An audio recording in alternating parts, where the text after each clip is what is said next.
Everyone's worried about declining birth rates, gray economies, and population collapse, except one group. The Amish are quietly booming in numbers, with fertility rates that look like a glitch in the matrix compared to the rest of us. But behind the image of peaceful farms and buggies are hard questions. What happens if you're shunned from your entire family? How forbidden is Wi-Fi, really? And what on earth do egg sandwiches have to do with this story? Today, we're pulling back the curtain on Amish life in 2025, both the charm and the uncomfortable truth mainstream culture rarely sees. The fertility anomaly. While country after country is struggling with shrinking families and aging populations, there is one very visible exception to the rule that almost feels like it belongs in another century. Birth rates across much of the globe have not just slowed, they have dipped beneath the point needed to replace those who are alive today. Many nations in Europe, East Asia, and even the United States now face the reality that each new generation will be much smaller than the one that raised it. Yet in the middle of farmlands and small rural towns, the Amish continue to welcome children at a pace that feels almost startling compared to the numbers outside their communities. The rest of society has begun to view the idea of 2 children as a full family, or even 1 child as a responsible choice in an expensive world. Meanwhile, Amish households often count 6 or 7 children running around, and in some cases, families push well into the double digits. The result is a demographic anomaly that is impossible to ignore. Everywhere else, fewer babies hints at economic trouble on the horizon, while inside Amish country the sound of crying infants suggests growth and continuity. It is a sharp contrast that tells us this story is not about one quirky community but an entire demographic force shaping itself against a background of global slowdown. When demographers look at graphs, they see world fertility lines falling steadily, but Amish lines hold a steady flatness over time, almost immune to the pressures that alter decisions elsewhere. Rising costs of living, career goals, or even climate fears influence smaller family sizes in many places. But the Amish framework of religion and culture keeps childbirth and parenting at its very core. For them, children are not a financial burden to weigh on a spreadsheet. They are both a responsibility and community resource. Each added member adds hands to the farm, more support in later years, and more voices in the hymns sung each Sunday. With this perspective, growth is not questioned, it is celebrated. Statistics on the Amish are fascinating because they push against the tide with relentless predictability. Current estimates put the average birth rate within Amish groups at around twice the national American average. To put this in human terms, an Amish man and woman who marry as teenagers or in their early 20s can expect a home filled with children in every corner, with older siblings helping raise younger ones. Family is not just the backbone of their society, it is essentially the entire skeleton.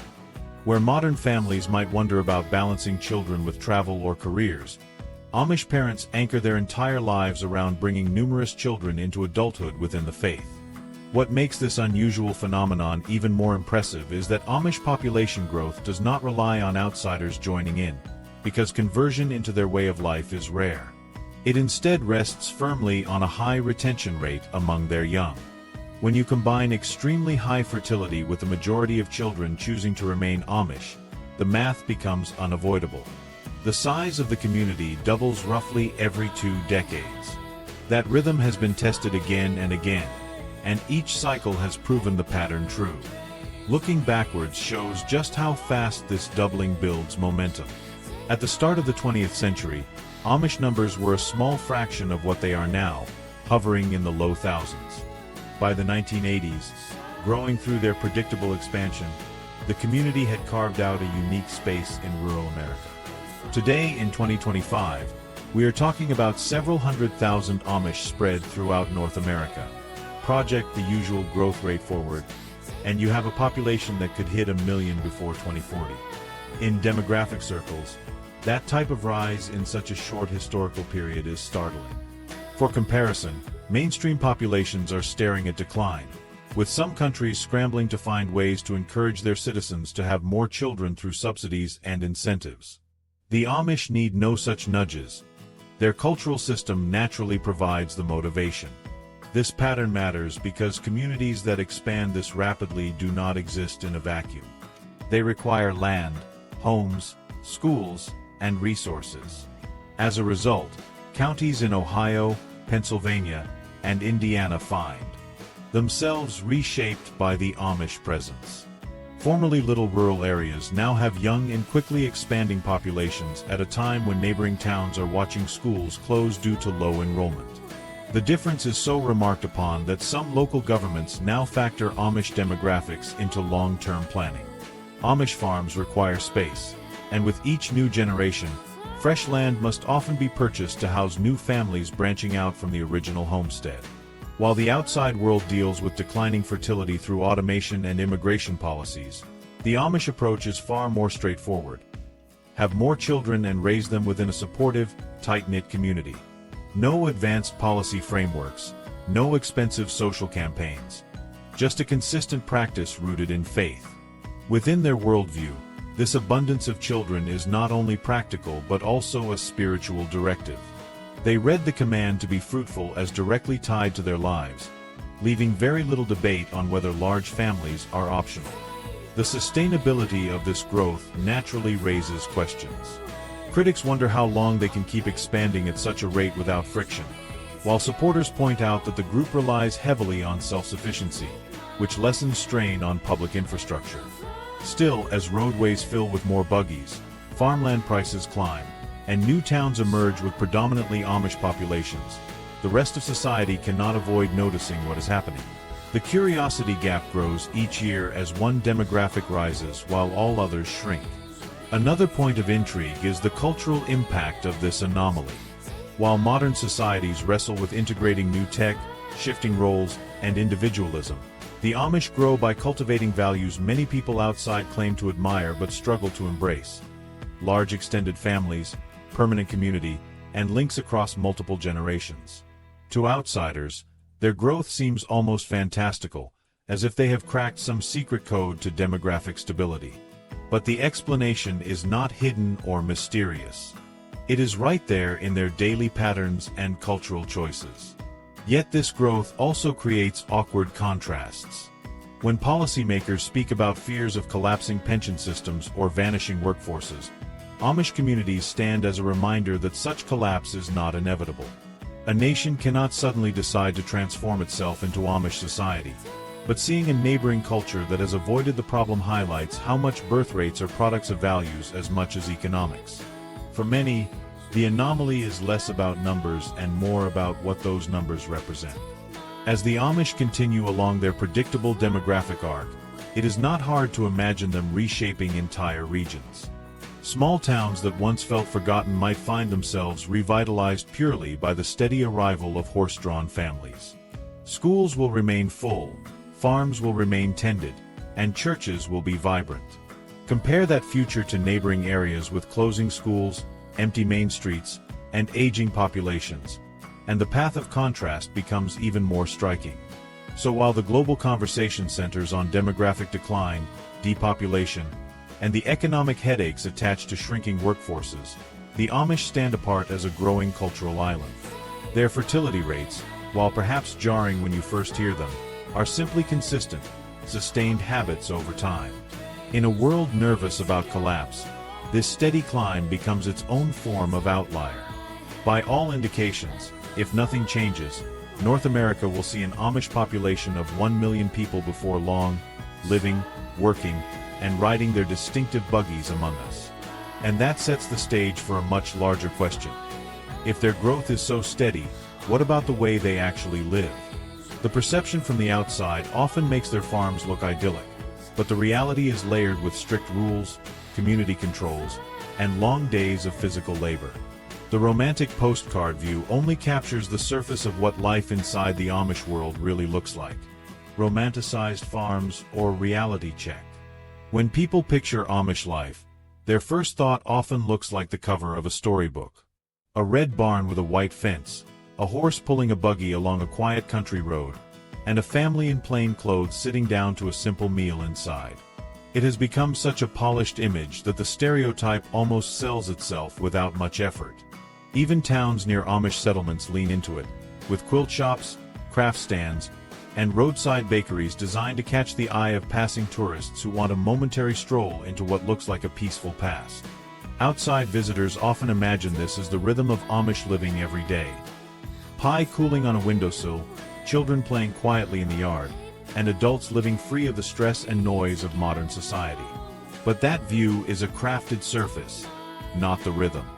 That defines real Amish life. The first contrast comes with work. The same barn that looks so idyllic in travel photos is also the site of exhausting labor. Dairy farms demand milking before dawn, not just once but twice a day. Fields need to be plowed and harvested, wood must be chopped, and animals need constant care.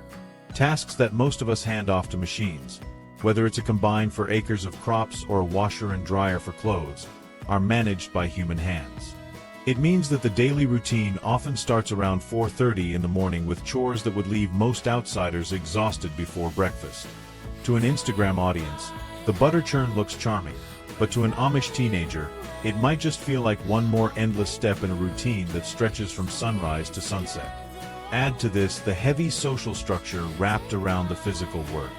Every Amish community sets guidelines for behavior through its Ordnung, which are the written and unwritten rules binding each family. Compliance is not trivial. To ignore those rules is to risk being disciplined or even cut off entirely from your family and neighbors. The result is a setting where every action is measured not just for its personal impact, but for what it signals to the community. Even clothing, the design of your buggy, or how you handle tools are all monitored, and deviation invites gossip or stricter consequences. The freedom prized so highly outside, self-expression, individual taste, bold choices, isn't part of the equation inside. This combination of physical labor and rigid community pressure creates an environment far removed from the tourist fantasy. If you're flipping through travel brochures, an Amish market feels like a cozy cultural encounter. But behind the stands selling baked goods or handcrafted furniture is often a family that worked brutally long hours to supply that inventory. Young children mix dough by hand, adults finish items late into the evening, and tasks are repeated endlessly because efficiency by machine is often limited or outright banned. To the person buying a pie, it looks like novelty. To the baker, it's the result of dozens of pies before it and dozens more after. The tension grows even larger when Hollywood enters the picture. Films and television shows often frame Amish communities as either pure sanctuaries from the chaos of modern life or strange, secretive societies locked in the past. Both approaches flatten the actual reality. The peaceful sanctuary image omits discipline, punishment, and the pressure to conform, while the dark, secretive angle ignores the daily joys Amish families find in community gatherings, singing, or shared meals.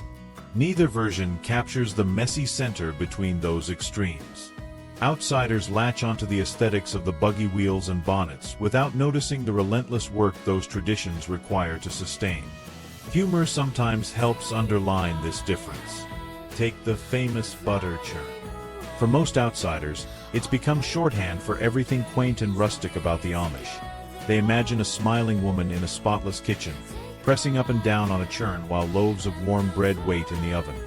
For the Amish, though, the real-life version usually begins when the rest of the world is still asleep, and continues with sore muscles to show for it. Pies and baked goods, too, carry the same double meaning. To a tourist, they're sweet indulgence after a corn maze on a Saturday afternoon.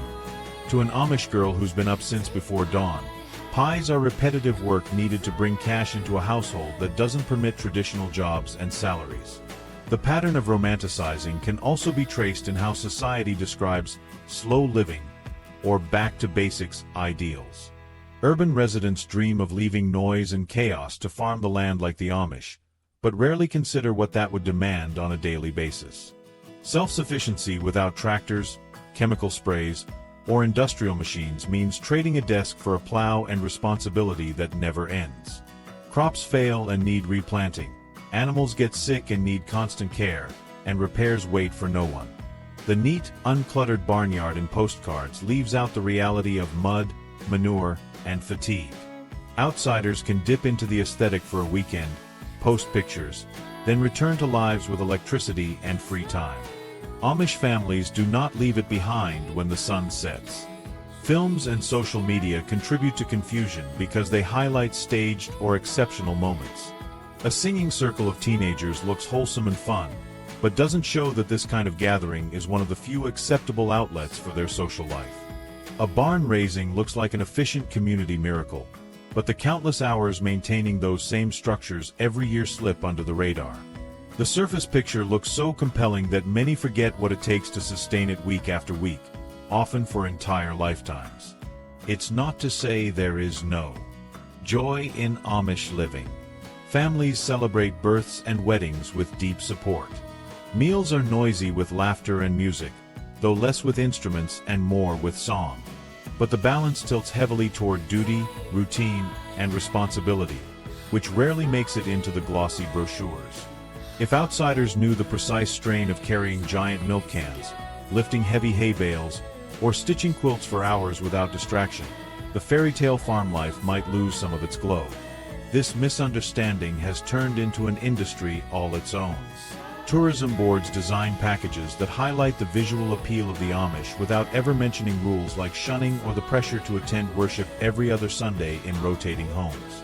Bus tours in Pennsylvania take passengers down rural roads to spot Amish, as if they were an exotic exhibit. Picture-taking, often forbidden by Amish beliefs about humility, gets brushed aside by tourists eager to capture proof for Instagram likes. In this sense, even the consumption of Amish life is shaped by ignorance, feeding stereotypes while erasing the complexity of the actual culture. Imagine the irony of someone posting a filtered photo of a horse and buggy to Instagram with a caption about slowing down, while the person driving that buggy may have worked an 18-hour day and faces strict oversight from his bishop. The image sells peace, but the truth is demands and difficulty. This split explains why so many who claim they admire Amish living would never survive more than a few days under its weight. The real Amish world cannot be captured by a postcard, a roadside quilt sale, or a tourist wagon ride. It is at once beautiful and severe, rewarding and exhausting. Tourists who love the barns and buggies are training their eyes on just one side of the coin. The other side is the consequence of never-ending chores, endless obedience to communal rules, and limits on personal freedom that outsiders rarely imagine. And so, while outsiders buy the pies, snap the buggy photos, and marvel at the barns, the families producing that image know that for them it isn't a weekend retreat. It is every waking morning, every midnight, every planting season, and every child raised under the same demands. The postcard version is real in what it shows, but absent in what it hides. And once you recognize that split, the simple story becomes a complicated one, reminding us that Amish existence is built far more on grit than on the charm that outsiders like to display. When the myths and marketing are stripped away, what you see is not easeful simplicity but a life defined by work and constant accountability. Outsiders may project dreams of peace and serenity onto the buggy rolling by, but inside the buggy is a family living a reality that is not captured by the snapshot. Which means the next time someone gushes about how ideal Amish farms seem, the real question to ask is whether they would be willing to rise before dawn every day, work until exhaustion, and live under a rule system that dictates not just what they wear but how long they may visit their own children if they leave. Romanticizing is easy. Understanding is much harder. Not just one Amish. Most people tend to imagine the Amish as one big uniform group, a single community of plain dress, horse-drawn buggies, and farmland stretching endlessly across Pennsylvania or Ohio. But reality is far less tidy than the stereotype.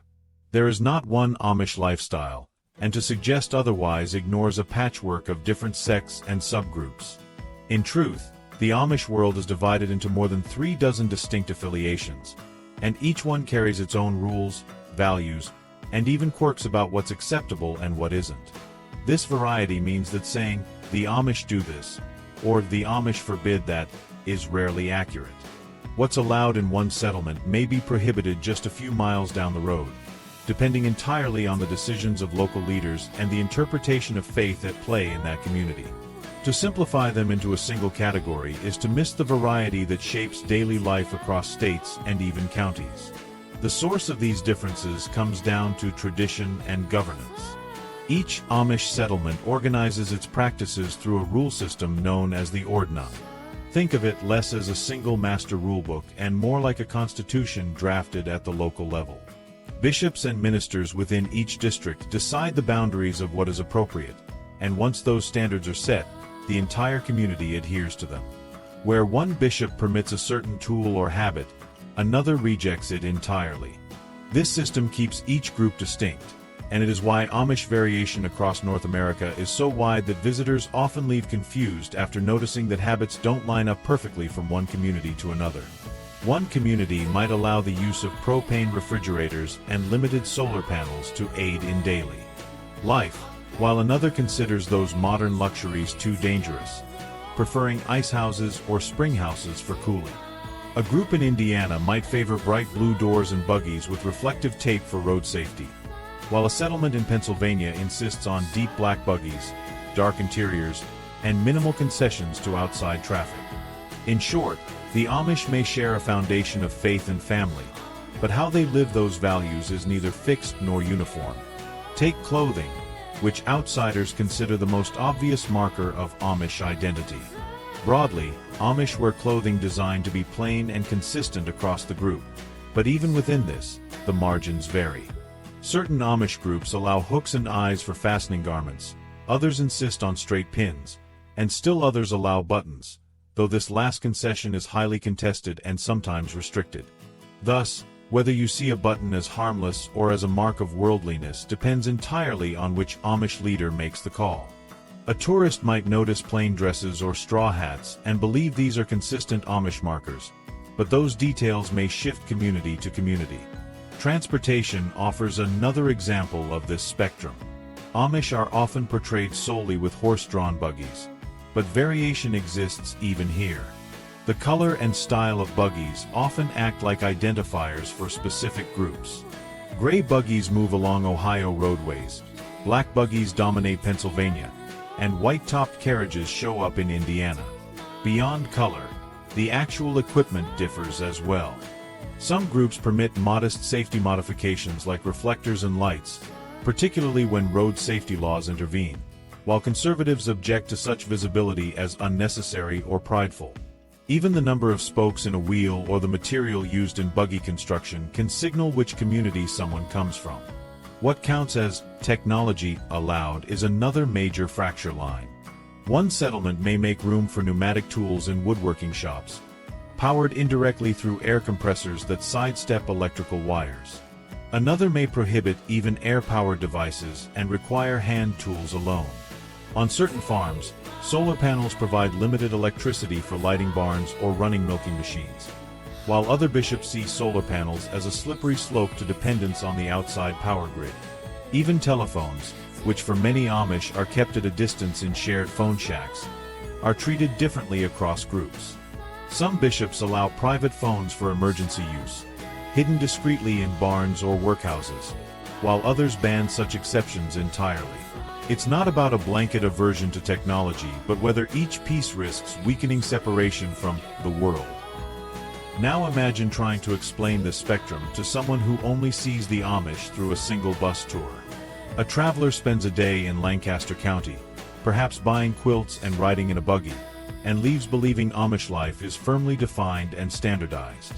They rarely hear how different the same tour would feel if taken in Holmes County, Ohio, or in small settlements across Indiana or Kentucky. While the framework of plain living remains constant, details shift continually, and those differences create unique patterns of life. This diversity brings humor when viewed from the outside. One bishop's declaration against zippers might look absurd next to another bishop's acceptance of battery-powered lights. The question becomes not, are the Amish modern or old-fashioned? But, which Amish are you talking about? To belong to one group could mean a strict rule against buttons, while across the county line buttons are commonplace.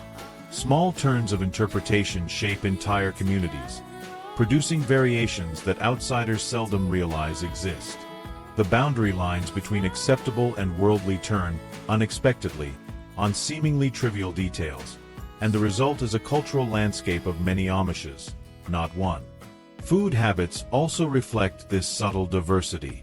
All Amish share a strong tradition of homemade cooking and self-sufficient farming, but the specifics bend and twist depending on cultural pressures. Baking practices in one settlement may include electric mixers driven by off-grid rigs, while others maintain a rule of manual stirring only. Canning jars may be processed with gas burners in one place, with open fires in another. Outsiders tasting Amish pastries may believe these are uniform traditions, but in practice they reflect a web of different methods patched together over centuries and regions. Worship practices likewise display distinctions. The Amish do not build steepled churches. Services rotate between members' homes. Yet how those services unfold, from the kinds of hymns sung in High German to the sermon lengths and the structure of fellowship meals, differs across affiliations. The result is that going to church takes on slightly different forms, depending on your group, though all remain anchored in long hours of prayer and communal sharing. Again, outsiders rarely grasp this nuance because they assume Amish faith is one size fits all. Even education carries community variation. While nearly all Amish end formal schooling at 8th grade, how the curriculum is handled, which subjects are emphasized, and how strictly state standards are contested can vary. Some groups quietly integrate bits of modern teaching into their rural one-room schoolhouses, while others rigidly defend older methods. This subtlety often remains unseen to non-Amish observers, who think only of the stereotype of the quaint classroom with children lined neatly in benches. The fact that there are dozens of recognized Amish affiliations matters far beyond personal curiosity. It impacts how Amish interact with laws, how they establish businesses, and how they draw lines between themselves and neighboring communities. Amish-run furniture shops may exist side by side, but their methods of production, level of legal compliance, and openness to customer contact can differ widely. Tourists buying handcrafted items often assume consistency, yet beneath the surface lie divergent practices born from differences in Ordnung. This patchwork also helps explain why attempts to legislate or regulate Amish living frequently run into problems. Governments try to impose a single standard on what they assume is a single group, yet variations make uniform law enforcement nearly impossible.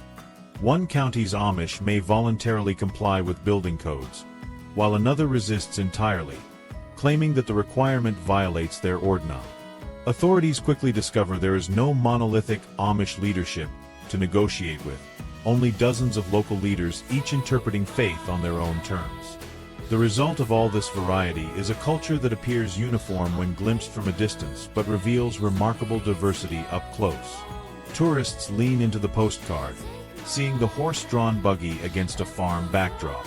Dig deeper, and suddenly the buggy color, wheel design, visibility strips, and even harness decorations reveal a coded system that identifies which Amish group is represented. Clothing may look uniform, but details about fasteners send signals insiders understand at once. To the average outsider, it all blurs together as Amish, while to those within or nearby, the differences matter immensely. Without knowing this context, the public face of the Amish winds up reduced to broad caricature. The visual marketing, tourist brochures, and even movies rely on the symbolism of plainness and simplicity, while ignoring the complicated spectrum underlying it all. When people say, the Amish forbid technology, they usually repeat a stereotype rather than describe the decision-making process of communities that weigh each device individually. It is not blanket rejection but cautious selection. And what gets selected, or rejected, varies widely. So when we talk about the Amish, the real truth is that we're speaking about a loose constellation of communities united by shared faith but divided in countless details. Some are more permissive, some are strict, but none can be mistaken for exactly the same. Their unity is in name and heritage, but their lived experiences differ based on the rules written by each bishop and enforced within his district. This is why outsiders who fall into the trap of thinking there is only one Amish lifestyle miss most of the story. They see black buggies, plain dresses, and horse farms, and assume the culture is entirely uniform. Yet inside the boundaries of Amish life, those small, often invisible differences create identities that profoundly shape each community. The so-called Amish way of life is not a single path but an entire network of paths branching out in different directions. Strip away the tourist-friendly facade, and what you find is diversity hidden beneath a plain exterior. Shunning. The Amish timeout for adults. What happens when someone decides they don't want to follow the rules anymore? For the Amish, that question has an answer that is both simple and brutal. The practice is called shunning, or in their terms, Meidung. It is the community's way of reminding members that disobedience or defiance isn't just about them. It undermines the order of everyone around them. If an Amish person openly breaks with the Ordnung, whether it's adopting forbidden technology, refusing to submit to authority, or challenging the religious teachings, the punishment comes not through physical force but through social silence. They are still visible in daily life, but suddenly invisible to everyone that matters. At its core, shunning means you can't eat at the same table with your own family. You might share the same roof, but food is withheld on principle. Business ties are cut off, neighbors refuse to trade with you, and even small courtesies like riding together in a buggy or offering a greeting get withdrawn. To someone living in a society that prizes individual freedom, that might sound like an awkward standoff, something you could shrug off and walk away from. Inside Amish life, however, it is closer to being cut out of existence entirely. The Amish are woven tightly into networks of interdependence. Farmers help one another bring in crops. Carpenters raise barns with dozens of volunteers. Midwives support mothers through childbirth. Home repairs, childcare, cooking, and financial safety nets are all communal affairs. Survival is rarely an individual struggle. To be cut off from this web means losing your support system in one stroke. The grocery store and the welfare office of the outside world are not options for someone raised entirely within Amish norms. Shunning turns the basic need for groceries, lumber, labor, or kinship into a wall of refusal. This sense of exile from the inside often creates much deeper wounds than outsiders assume. Parents are instructed to apply shunning even when it involves their own children. A mother might wish in her heart to share a meal with a son who has broken the rules, but duty requires her to step back. A father may want to partner with his shunned daughter in running a farm, but the Ordnung demands distance. These aren't easy actions. They often fracture households, creating pain for people who must enforce them even against their private feelings. This is one of the tragedies of the practice. It keeps loyalty to the church above natural bonds between parent and child. For the member being shunned, life shifts rapidly into isolation. They may still live in the same town, pass the same neighbors on the street, or see their family in the fields, but the sense of belonging evaporates. Shunning doesn't necessarily mean physical relocation. It is more like a cold void where community once was. Every nod, meal, handshake, or shared task disappears until repentance happens. The whisper behind this discipline is always the same: return, confess, and submit, or spend your life outside the safety net that raised you. The severity of shunning varies across different Amish affiliations. Some groups enforce it strictly, where even business contracts are voided and personal relationships are severed. In other groups, shunning still exists but is less rigid, enforced mainly at communal meals or worship gatherings. Still, the symbolism remains the same everywhere. A person who breaks with the Ordnung is placed in social exile until they reconcile. For outsiders, this may look like a medieval practice, but for Amish society, it remains a powerful tool to preserve unity. The origins of this system reach back to their religious interpretation. They read passages that instruct believers to avoid fellowship with those who disobey the church's teaching, and they apply it consistently. In their view, tolerance for open defiance is dangerous.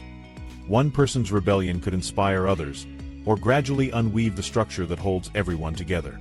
By enforcing shunning, they create a visible, personal cost for disloyalty. It acts both as punishment for the one being disciplined and as a warning to others.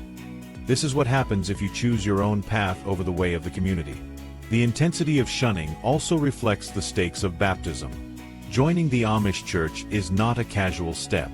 It comes later in adolescence or young adulthood, after years of knowing what the lifestyle requires. Once baptized, you aren't just joining a spiritual body. You are binding yourself permanently to its rules. That permanence is enforced through practices like shunning. For young Amish, knowing that shunning will follow abandonment of vows reinforces the seriousness of deciding to join in the first place. Refusing to ever commit is seen as avoiding the burden, but committing and then turning away is seen as betrayal. while the Amish routinely describe shunning as an act of tough love. The outside view often sees cruelty. Imagine a family setting down a dinner table where one chair sits empty, not because the person refuses to come but because everyone refuses to share the meal. Envision walking into a store run by your cousin and being ignored as though you were never standing there. Or picture sitting alone at church, the atmosphere thick with disapproval, not through angry words but through stark silence. These images paint shunning less as a simple deterrent and more as an emotional pressure cooker built from neglect and absence. The tension here is that silence can wound more profoundly than scolding. Those placed under shunning often describe an emotional dislocation even while physically surrounded. They are not expelled from the landscape, but the absence of social interaction makes it clear they no longer exist in the web that counts. Even work takes on a shadowed tone. Neighbors won't trade labor, family won't sit for meals, and potential spouses avoid all ties. To the Amish mind, this punishment is an invitation to repent and be restored. To the outsider, it may look like force masked as faith. The practice also complicates the idea of free will within the community. On the surface, members are free to choose. In reality, walking away comes with penalties so steep that few can truly bear them. The cost ensures that even if someone questions doctrine or desires more independence, the reality of abandoned kinship keeps them tethered. Shunning creates an iron boundary, loyalty or exile. The middle ground is thin and rarely sustainable. Among the most painful aspects are those moments when love and discipline clash within families. Parents faithful to their bishop may pass their own children in the community without offering a word. A wife told to shun her husband may stop sharing meals or sleeping quarters. These are not choices made lightly but with deep conflict, since disobedience to community rules would only bring punishment onto themselves. The result is families practicing quiet acts of affection behind closed doors while fulfilling strict discipline in public. The dissonance strains relationships, deepens guilt, and transforms private living into a negotiation between love and regulation. The darkest underside of shunning is its ability to suppress voices. When the punishment for dissent is social exclusion, the natural human response is silence even when disagreement remains.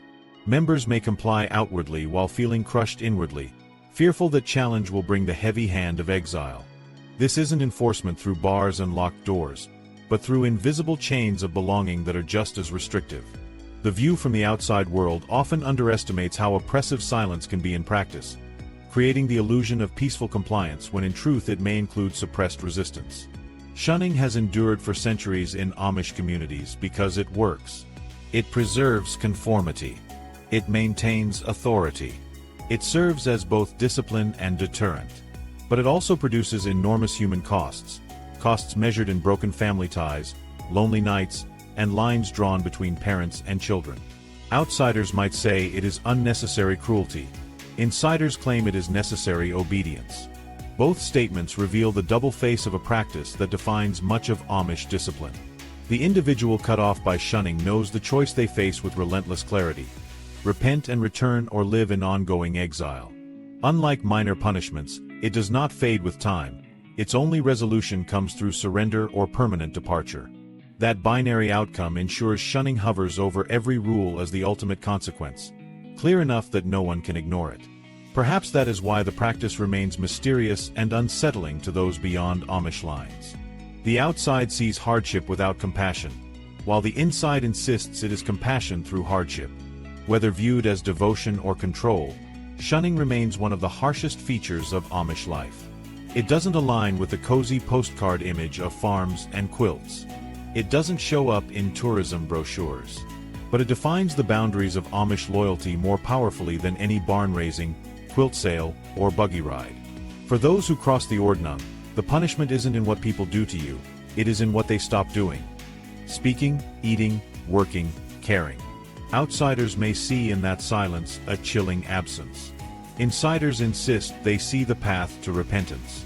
Either way, it is one of the darkest and least understood truths of Amish society. Rumspringa, wild years or Hollywood myth. When most people hear the word Rumspringa, their mind jumps to reality shows and sensational news pieces that portray it as the Amish version of the college frat years. You may have seen the idea of Amish teenagers sneaking beers, blasting music, or putting the buggy in park just long enough to hop into a pickup truck headed for a weekend party. Hollywood loves to present it as a dramatic rebellion, the secret wilder side of a culture otherwise known for its quiet restraint. And while it makes for good television, the actual experience of Rumspringa for most Amish youth looks almost nothing like that image.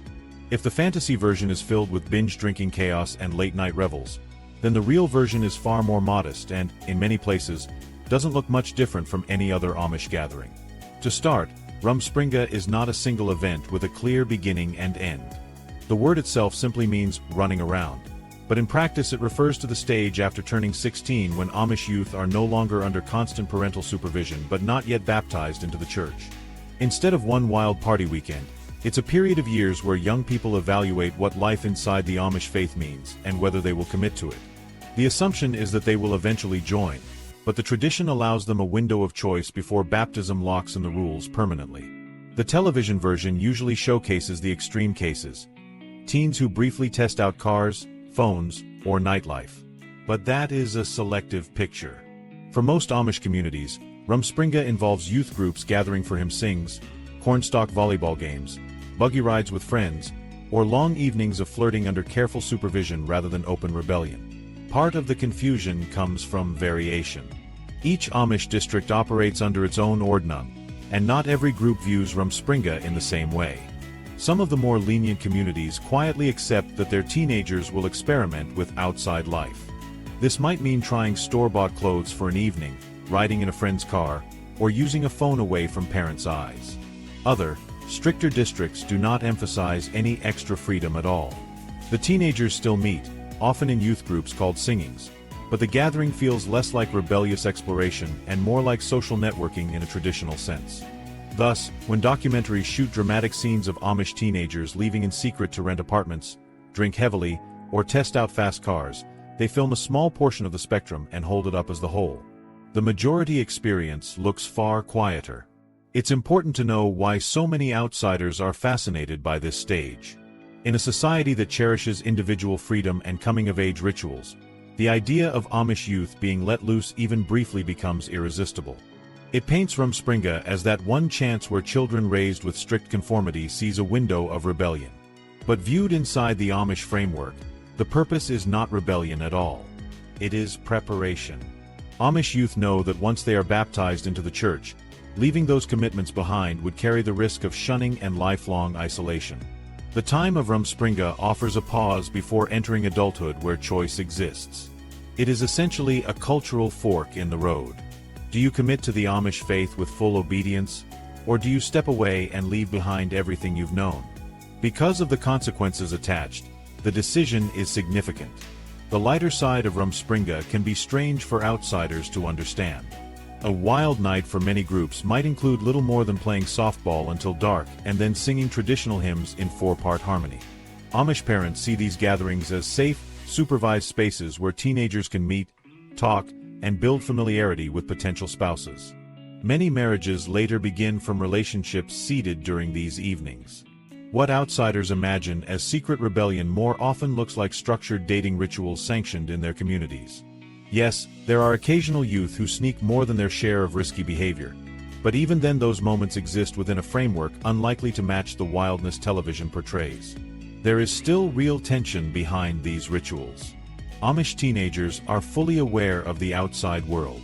They see cars, billboards, smartphones, billowing power lines, and advertisements every day. They know the life their neighbors live, even if only from the edges. Rumspringa provides just enough space where they might test bits of it more directly. Some borrow clothing, change hairstyles, or casually test English slang that would not fly at home. Others may stretch it further, taking unapproved trips or dabbling in technology. The simple fact is that this variation depends entirely on where they live and how strict their parents and bishops are. Why does this period matter so much? Because it represents the critical step between being an Amish child and becoming an Amish adult. Only after Rumspringa can young people decide to be baptized and, in doing so, pledge obedience to the Ordnung for life. The Amish justify this arrangement by framing baptism as a personal choice. No one is born into the church formally. Everyone who stays must decide as an adult. that decision carries enormous weight. Joining means permanent identification as Amish and exclusion of worldly paths. Refusing means leaving behind parents, siblings, traditions, language, and a way of life spanning generations. Rumspringa is not simply a time for youth to experiment. It is the stage where this permanent decision becomes real. This choice is why the myths around Rumspringa are so powerful for outsiders. A culture that rarely allows compromise suddenly grants teenagers a window to test the outside.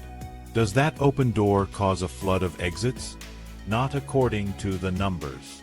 Despite temptations, the vast majority, more than 85 to 90%, depending on community, choose to return, accept baptism vows, and remain Amish for life. That statistic alone explodes the Hollywood myth of mass exodus and chaos. It shows how deeply woven family ties, community loyalty, and faith are into Amish youth identity. Even when offered a taste of the outside, most choose to walk back into their traditional world voluntarily. That majority decision tells us something about belonging. For outsiders, freedom is about leaving restrictions behind. For Amish youth, freedom can mean choosing obedience within their culture rather than walking away from it. They might experiment at the margins, driving a car once, tasting alcohol, or buying jeans, only to realize that the structure of their community feels safer and more meaningful than the absence of rules. When they accept baptism, it is with the understanding that those experiments are finished. The line is crossed and commitment is binding. Of course, outsiders still focus on the handful of stories where youth leave entirely. Those who exit represent dramatic examples. An Amish teenager finding life in the city, attempting new jobs with limited education, or struggling to integrate without their native support systems. These stories become popular because they showcase the challenge of assimilation and tension between tradition and modernity. Yet the tiny percentage of permanent departures underscores again that Rumspringa is not really a cultural escape valve, but an affirmation of loyalty for most.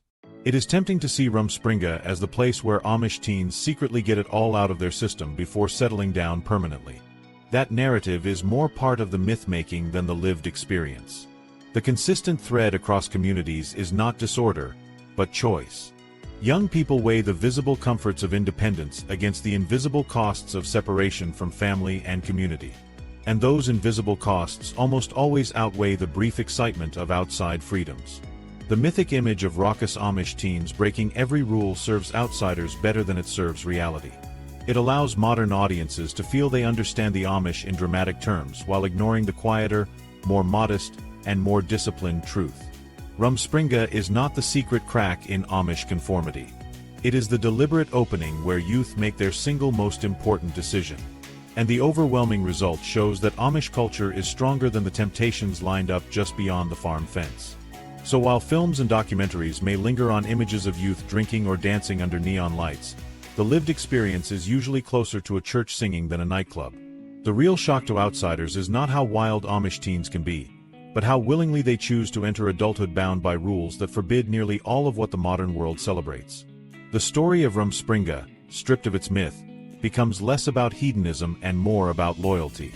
It is the moment of truth where, against the better odds, most decide that the barn, the buggy, the Ordnung, and the bonds of faith are not burdens but home. The business of being Amish. How do people without cars, without internet, and without splashy billboards manage to compete in the economy of 2025? From the outside, it looks impossible. After all, modern business seems glued to apps, digital storefronts, global shipping, and targeted ads tracked down to the minute. The Amish, however, manage to bypass nearly all of this and still thrive. And not just survive by scraping by. They consistently run businesses that are more stable, more enduring, and far more likely to succeed than their mainstream competitors. It seems contradictory that people who reject marketing, reject online stores, and maintain limited engagement with outside media somehow sustain an economic engine that continues to expand alongside their population.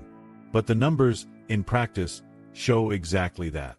Step into Amish country and you see the evidence everywhere. Small shops without neon signs operate from barns or modest roadside structures, supplying both local demand and streams of non-Amish customers. A carpenter produces handcrafted cabinets that end up installed in new, suburban homes. A bakery, lit by propane lamps, draws in long lines each Friday for fresh loaves, pies, and donuts.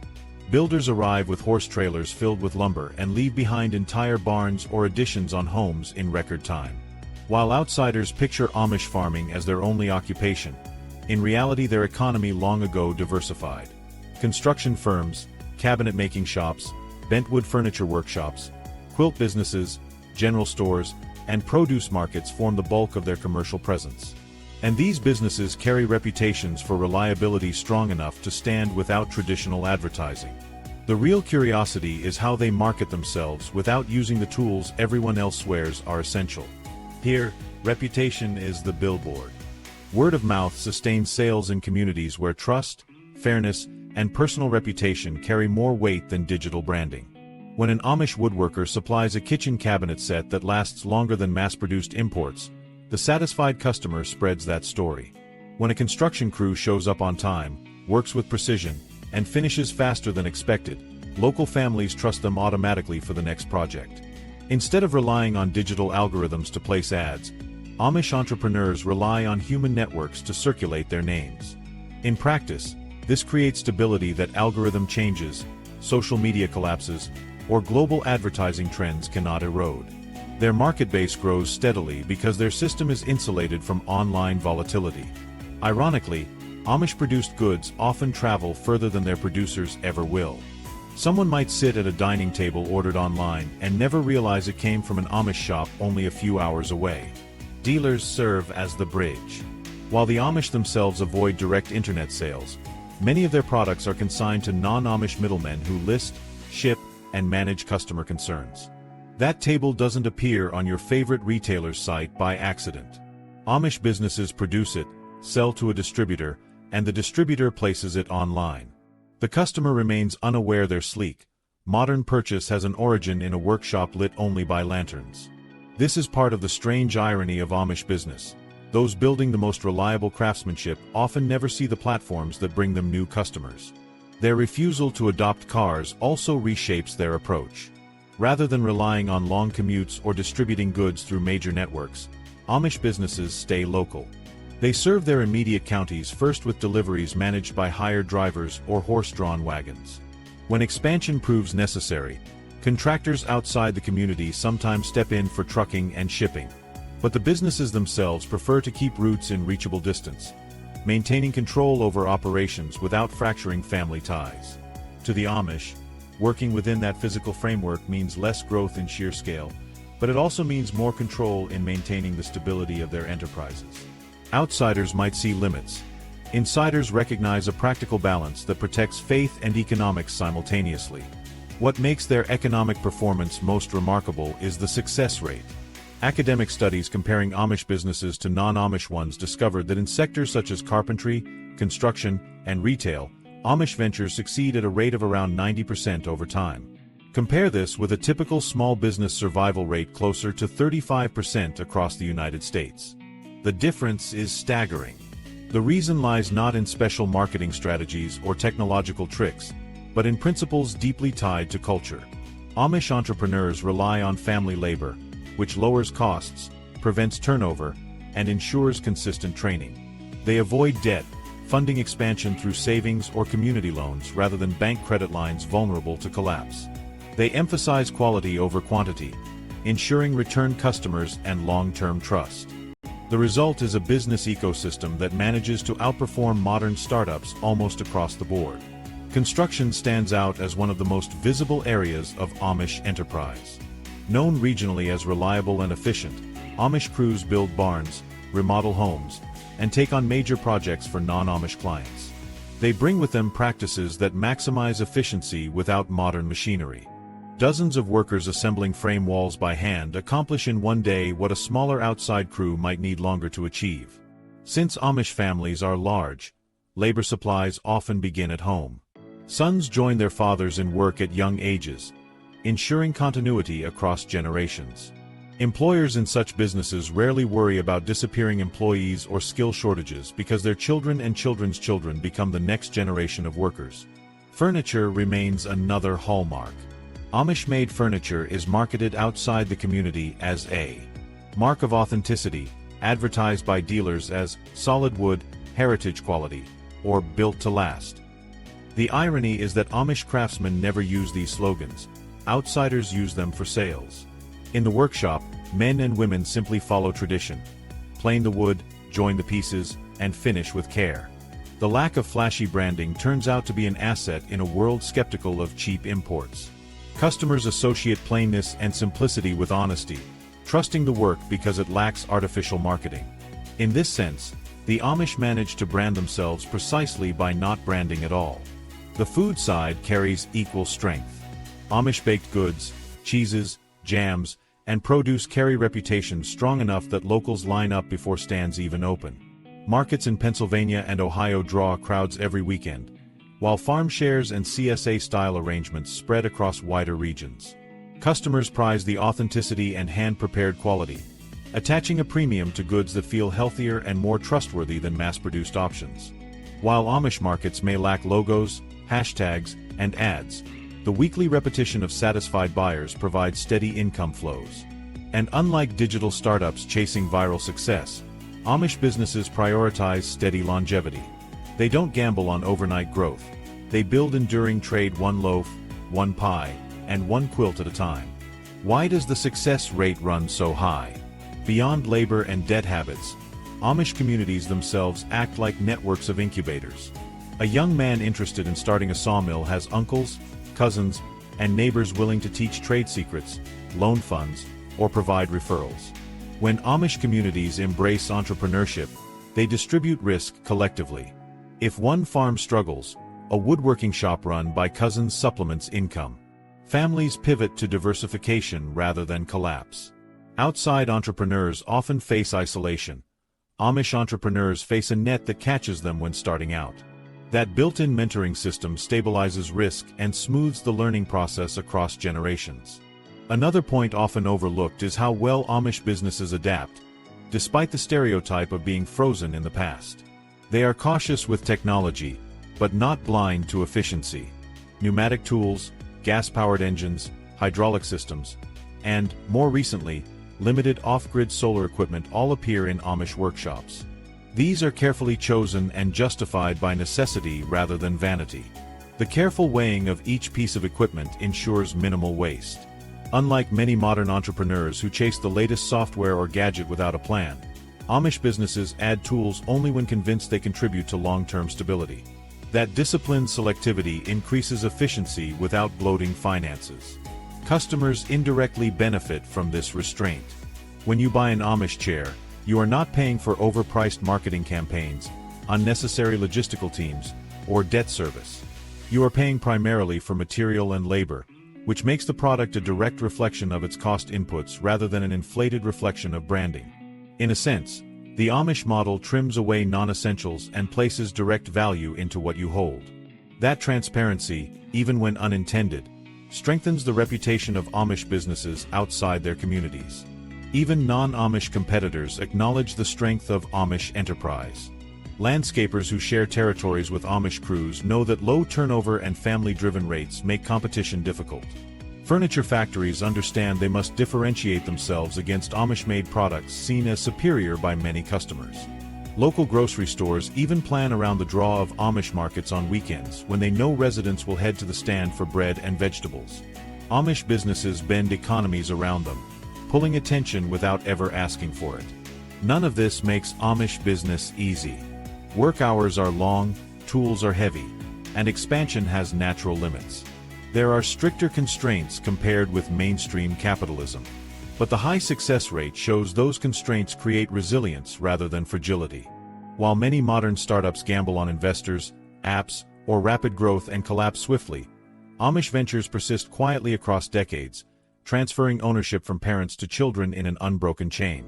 The irony of the system cannot be ignored. In a world dominated by high-speed commerce, digital analytics, and constant reinvention, the Amish succeed by ignoring most of it. You might find yourself scrolling through a glossy website, placing an order, and receiving a piece of handcrafted Amish furniture without ever realizing its creators have never once seen that site. They built, delivered, and thrived outside the very platforms enabling the sale. That paradox captures the astonishing fact.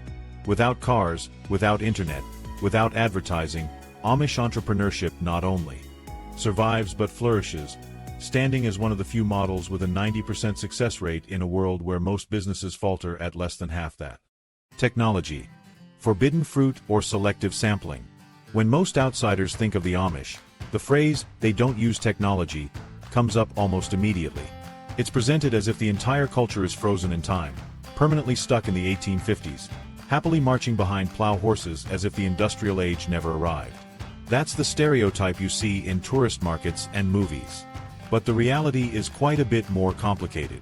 The Amish are not anti-technology in some blanket sense. They are anti-disruption. What really concerns them is not whether a tool is modern, but whether it threatens to break apart family life, undercut community, or introduce values they are working to avoid.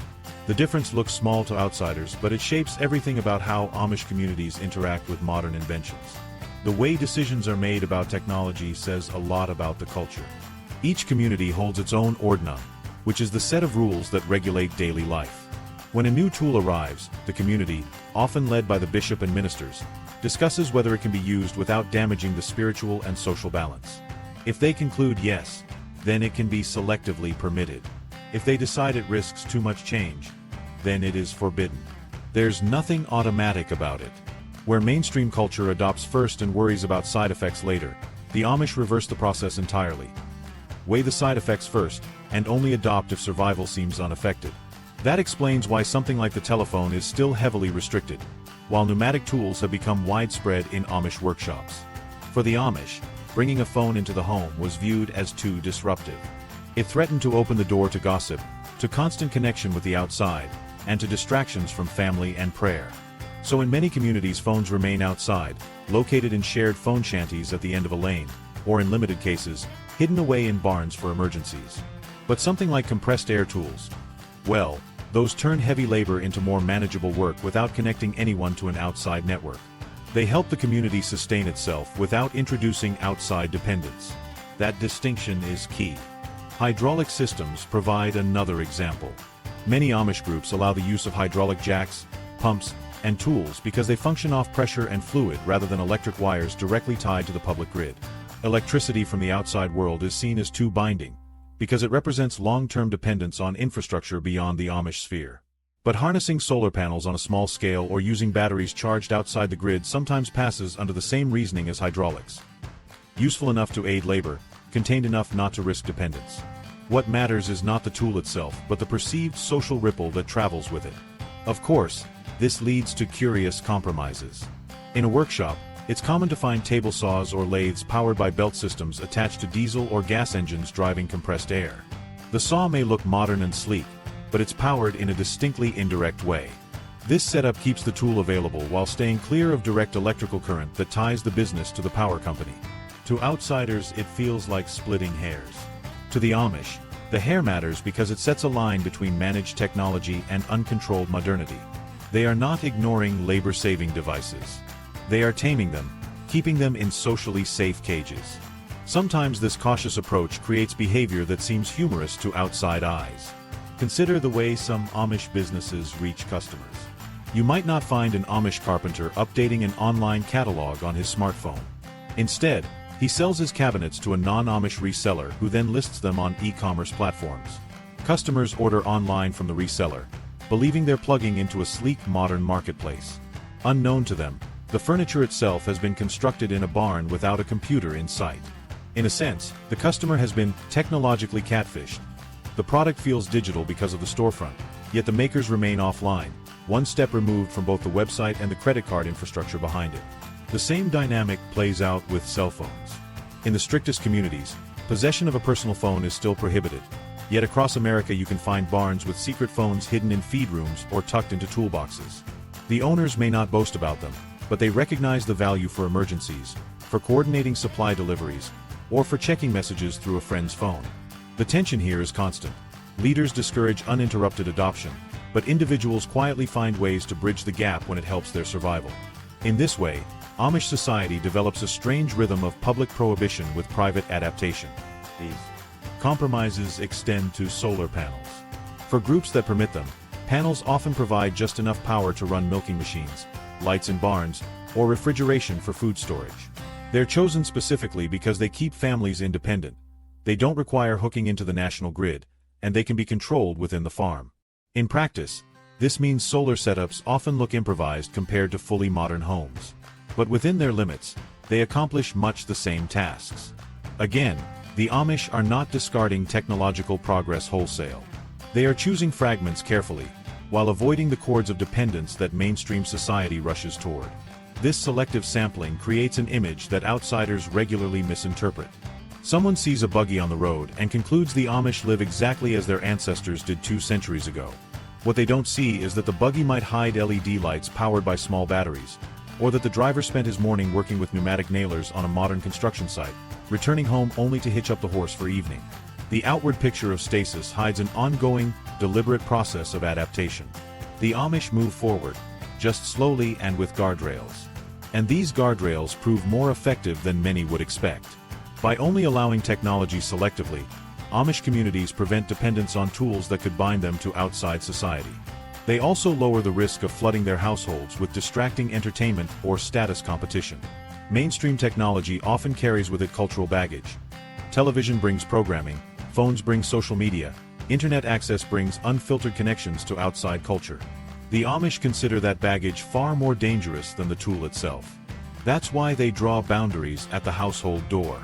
This doesn't mean everyone agrees. One lesson in Amish diversity is that different districts set different boundaries about what is and isn't acceptable. A bishop in Indiana may permit battery-powered flashlights, while a bishop in Pennsylvania restricts them. One settlement might tolerate some use of tractors with steel wheels. Another insists on horses as the only farm labor. No single formula defines the Amish approach to modernity. There are only community-specific decisions, adjusted case by case. To someone visiting from outside, this produces contradictions that make little sense. To those inside, they provide the assurance that their community can keep its balance. Even when they refuse public electrical lines, the Amish are not denying themselves progress out of ignorance. They are slowing down the pace of adoption to maintain control over what new tools mean for their family and faith. In that sense, their approach looks less like plain rejection and more like careful editing. Where modern society scrolls through the App Store downloading indiscriminately, Amish culture hovers with caution, asking whether a specific download may invite in corruption or distraction. That caution, exhausting though it might sound to outsiders, has kept them from being swept into the same cycles of obsolescence that dominate the technology landscape. The end result is a culture that seems inconsistent on the surface but is consistent underneath. They permit complexity when it serves their survival but resist it when it risks community. The logic behind what they adopt follows a principle that outsiders rarely consider. Is this tool a servant or a master? If the tool behaves like a servant, helpful, quiet, and contained, then the Amish often allow it. If it behaves like a master, demanding attention, altering values, drawing them into dependence, then it is dismissed. That makes Amish society less anti-technology than anti-domination. It's easy to joke about Amish secrecy with hidden phones in barns, or the absurdity of a handmade chair showing up on a website its maker has never seen. The humor comes from the contrast between plain living and modern infrastructure. But what looks bizarre to observers represents control for the Amish.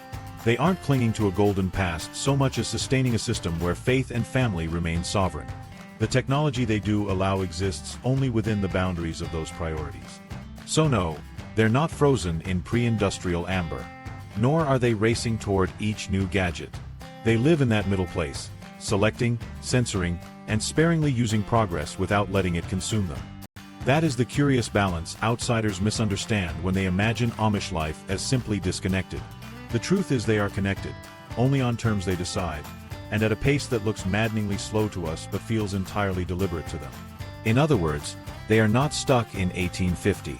They are simply careful adopters of 2025, scanning the horizon one invention at a time, and always asking whether the cost to their community outweighs the promised. Convenience. Gender roles. Fact versus slow shifts. When outsiders talk about Amish life, one of the most common assumptions is that the women spend nearly all of their time in the kitchen, at the sewing table, or chasing after children in the yard. The stereotype is not baseless, because gender roles in Amish communities remain among the most rigid and traditional in North America. Fathers are seen as the heads of households, with authority stretching over decisions related not only to family but often to business or land ownership. Mothers, by contrast, are presented first as homemakers, managing domestic spaces, nurturing growing families, and ensuring order in the home. This division echoes a framework many mainstream societies have left behind decades ago, creating a sense of living in an earlier time. But while that framework still dominates most Amish districts, small fractures have begun to appear. These cracks are not tearing the structure down, but in 2025 it is clear that the reality for some Amish women looks fuller than the stereotype once suggested. The daily tasks for men and women remain strikingly separate. Men are expected to manage farming, construction, carpentry, or business endeavors, with their identities shaped largely by work outside the home. Women are tethered to household obligations, from garden tending and canning food for the year to sewing clothes, cleaning, cooking, and overseeing the schoolwork of children. This scope of duties is not light. Many Amish households include 6 or more children, meaning domestic labor consumes nearly all waking hours. For women, routines extend past kitchen tasks into economic contributions that might not always be recognized openly. Making hundreds of jars of jam for the winter, stitching quilts that will later sell at community markets, or baking in commercial ovens to stock roadside shops are as much economic contributions as they are household chores. Still, because these contributions remain largely framed as home work, the cultural credit stays divided across gender lines, with men acknowledged as providers and women as caretakers. This separation has spiritual grounding as well. Amish theology interprets biblical passages about male headship and female submission literally, reinforcing that authority rests in husbands while wives are encouraged to demonstrate humility and service. Marriage vows emphasize cooperation, but cooperation framed within set roles. Women lead in nurturing the household environment, anchoring children in the faith, and ensuring discipline within the home. Men lead in external decisions and religious authority. The church reinforces these roles in visible ways. Men occupy formal decision-making posts, from bishops to ministers, while women participate more indirectly, hosting services in their homes and providing meals after Sunday meetings. These structural details confirm to outside observers that Amish culture exists firmly outside mainstream conversations around gender equality. Yet inside these boundaries, adaptations are creeping forward. Many Amish women have, over the last several decades, fostered small enterprises of their own. Quilt making and baked goods have long existed as extensions of household labor, but now more women use those talents as economic tools. In some regions, female-led businesses in produce, sewing, or food have become reliable income streams for families, reaching beyond local markets into neighboring towns. These ventures often operate through subtlety, framed as extensions of the home rather than as entrepreneurial pushback against gender expectations. But economic activity is still economic activity. The expansion of women's contributions into structured business roles, even on a small scale, marks a shift in how gender roles are practiced. An Amish bakery, for instance, may be run quietly by the mother of the household, who wakes hours before sunrise to manage dough, train daughters, supervise deliveries, and arrange sales, while her husband remains the formal head of the household. In day-to-day reality, the family's survival may rely on her organizational skill and labor management. The public story still describes it as the household's income rather than hers individually, but in practice she is functioning as a business owner. In many Amish markets, quilt stands run by women dominate the cultural economy, producing items prized by outsiders for their craftsmanship. Women organize production lines with daughters or community members, establishing patterns of work more complex than simply housebound chores. Though exceptions exist, these roles rarely translate into positions of communal authority. Women do not sit on ruling church councils nor hold clerical positions.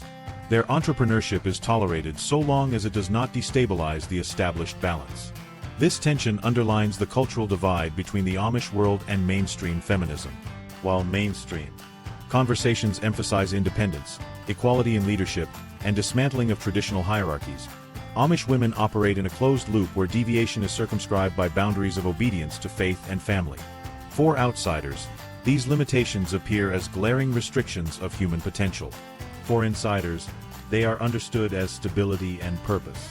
Still, even when framed within those confines, the reality that Amish women are running more substantial systems of trade than outsiders realize hints at quiet reform. Patterns differ from one district to another. In more conservative branches, women's activities remain highly limited, with small-scale sewing or home gardens kept strictly for family consumption. In more moderate districts, women's produce stands flourish on weekends, selling vegetables and meats alongside pies baked by daughters and cousins. Even more striking, some households rely consistently on female income as farming profitability dwindles.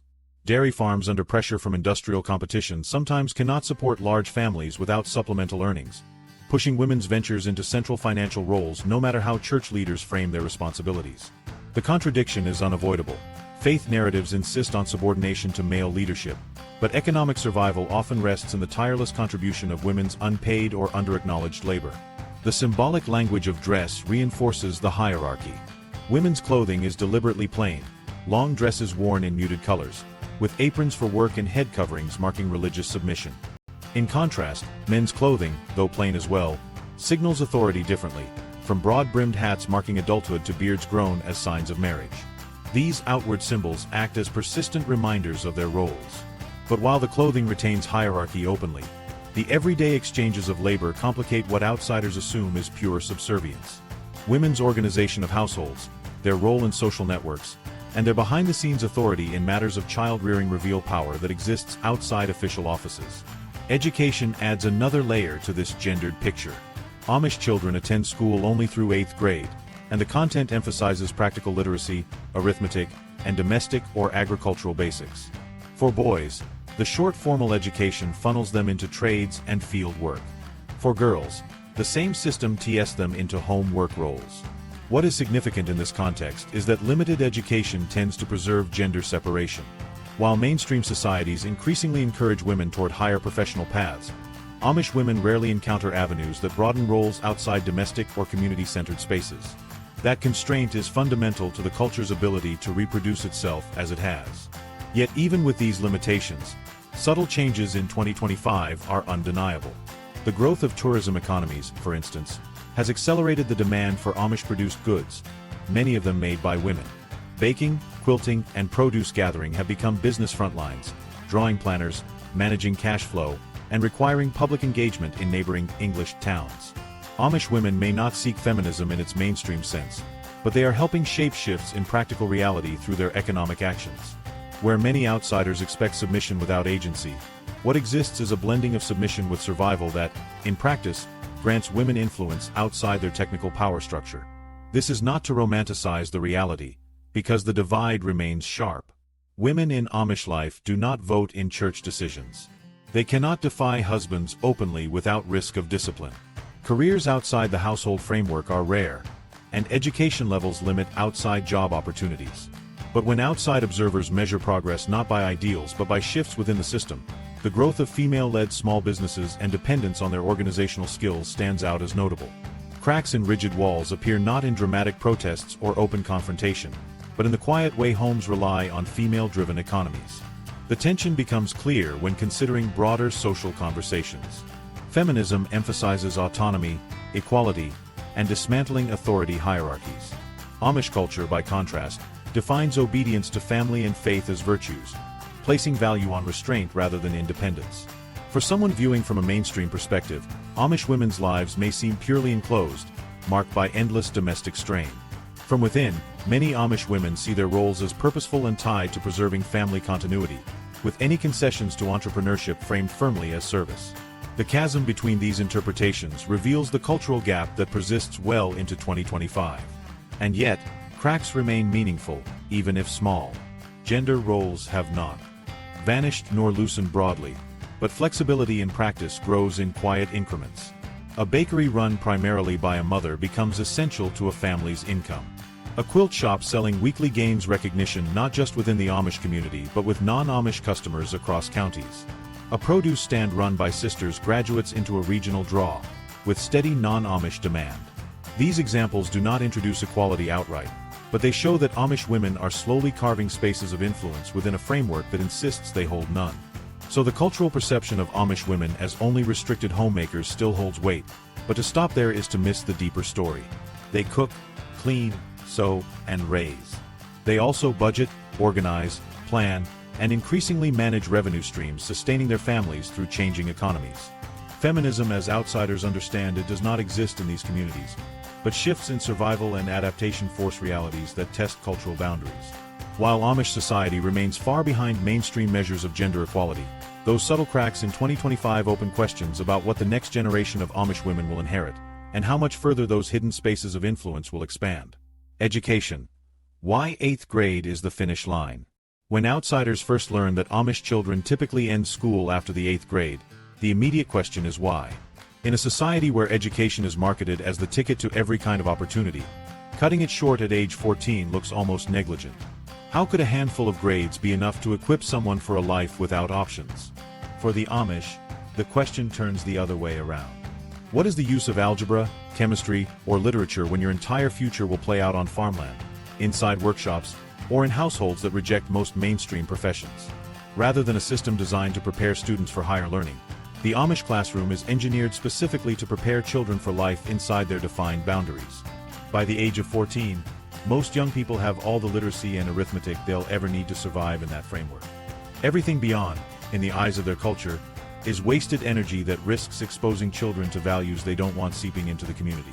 This position was not quietly accepted by the outside world, particularly during the mid-20th century when states across America were increasing requirements for secondary education. Governments insisted that children should remain in classrooms until at least 16, sometimes longer, to build a foundation for improved workforce participation. For the Amish, those demands pushed into territory they considered destructive. The conflict came to a head in the early 1970s during Wisconsin versus Yoder, a landmark case where the U.S. Supreme Court sided with Amish families resisting compulsory high school attendance. The court's recognition of religious freedom allowed the Amish to keep their 8th grade limit, effectively locking in that finish line for good. From that ruling forward, Amish children were not forced into outside high schools that could spike tension between faith and state. Inside the Amish schoolhouse, the education offered is far from unserious, but it is drawn tightly around practical needs. One-room schoolhouses remain the standard, usually staffed by a young unmarried woman from the community. Formal education begins at 1st grade and proceeds up through 8th, with about 20 or 30 children across different ages gathered together. The curriculum emphasizes reading, writing, arithmetic, and practical geography. History is approached through a limited lens, emphasizing community values. Subject matter is pruned down until it fits their sense of usefulness. That means diagramming sentences stops once literacy is secure, studying maps ends once children can identify locations useful to life in their region, and math courses plateau after covering fractions, percentages, and measurement, enough to calculate lumber cuts, measure recipes, price goods, or lay out blueprints for barns. Advanced mathematics like trigonometry or calculus never enter the conversation, quite literally because no one in Amish life ever needs sine or cosine when building a buggy. The absence of higher-level academics isn't treated as a deficiency by Amish parents or teachers. Instead, the 8th grade mark is celebrated because it transitions children to what they believe is the true school of life: practical apprenticeship at home and in the fields. By the mid-teen years, boys are learning farming systems directly from fathers, uncles, or older siblings. They are taught how to hitch animals, rotate crops, manage soil health, and repair wooden frames or steel wheels. Girls, meanwhile, are trained within spaces of domestic work, managing gardens, learning to sew entire wardrobes, mastering baking on a scale large enough to feed 10 or more family members, and practicing childcare with younger siblings. In this environment, the idea of continuing to sit in a classroom learning theoretical subjects has little attraction. What Amish parents want is for their children to grow into competent adults prepared for a world where survival comes from cooperation, manual skill, and household efficiency. The actual atmosphere inside these Amish classrooms hints at this trajectory. There are no school mascots, no football teams, and rarely any study of outside literature beyond what reinforces literacy. Lessons stick close to basics. Students recite times tables, copy passages from scripture, diagram simple sentences, and work through spelling lists. While many outsiders might consider this stripped down or lacking ambition, Amish communities frame it as modest and sufficient. The point is not to climb toward higher education, but to equip every child with just enough tools to read scripture responsibly, record financial transactions, build with accuracy, and negotiate with neighbors. Everything else lives outside of utility. Behind this choice lies a deep pragmatism. The Amish understand perfectly well that outside society values extended education. They also understand that the lure of that world could tempt their children away. By drawing the line at 8th grade, they cut off the risk of blending their values with ambitions for careers and individual achievements foreign to their ideals. Universities raise questions about individuality, mobility, and prestige. Amish life rejects those values in favor of community, stability, and humility. Thus, there is no space for 12th grade classrooms or campus halls in their long-term plan. Critics argue this system limits the ability of Amish individuals who leave the community to adapt. An 8th grade education can hinder access to jobs, complicate entry into mainstream higher education, and restrict opportunities. And indeed, many ex-Amish who attempt to transition into outside life struggle without high school diplomas or college credits. Yet this critique assumes Amish schools are designed to provide exportable skills. They are not. The purpose is internal preservation, not external competition. If 90% of children stay Amish through baptism and adulthood, the system functions exactly as intended. The fact that those who leave find themselves disadvantaged highlights the cost of cultural boundaries, but does not change the fact that Amish see the boundaries as necessary for survival. It's also worth noting that Amish schools are community-funded and run without state control, allowing them to keep tuition low and staffing consistent. The reliance on younger unmarried women as teachers sustains humility. These instructors aren't professionals with advanced degrees. They are community members modestly serving until they marry and step into domestic roles. This consistency ensures that education remains deeply enmeshed with Amish values, without professional outsiders inserting broader cultural ideas. In this sense, the very structure of Amish schooling, from teacher to subject matter, is another form of cultural firewall. Questions naturally arise about whether Amish students are disadvantaged in basic knowledge. National tests and surveys suggest Amish students consistently achieve literacy and arithmetic competence suited for their needs, though they lag significantly in sciences, advanced writing, and critical reasoning. But since those metrics matter little to their community, deficiencies in broader terms equate to irrelevance inside Amish logic. What counts is whether a team can calculate timber measurements, negotiate quilt sales, manage handwritten correspondence, and read church sermons. By those measures, an 8th grade finish line produces perfectly capable Amish citizens. Humor lurks in the practicalities of this arrangement. Outside teenagers wrestle through triangles in geometry classes, learning trigonometric identities they swear they'll never use. For Amish kids, the prediction turns out true: they never see those equations again, and they are never needed for farm repairs, trade negotiations, or buggy assembly. The education stops exactly when it ceases to serve a role. That doesn't mean it is lazy or unambitious, but instead that every ounce of their academic energy is funneled towards survivability in their chosen environment. The sterility of proofs, equations, and laboratory experiments offers no practical application when your life's work is stitching clothes by hand or managing harvests with horses. The real curiosity is how stubbornly this model has held in 2025 despite massive waves of change outside. Automation, coding, global trading, and artificial intelligence saturate the outside economy. The need for technical knowledge skyrockets across mainstream educational pathways.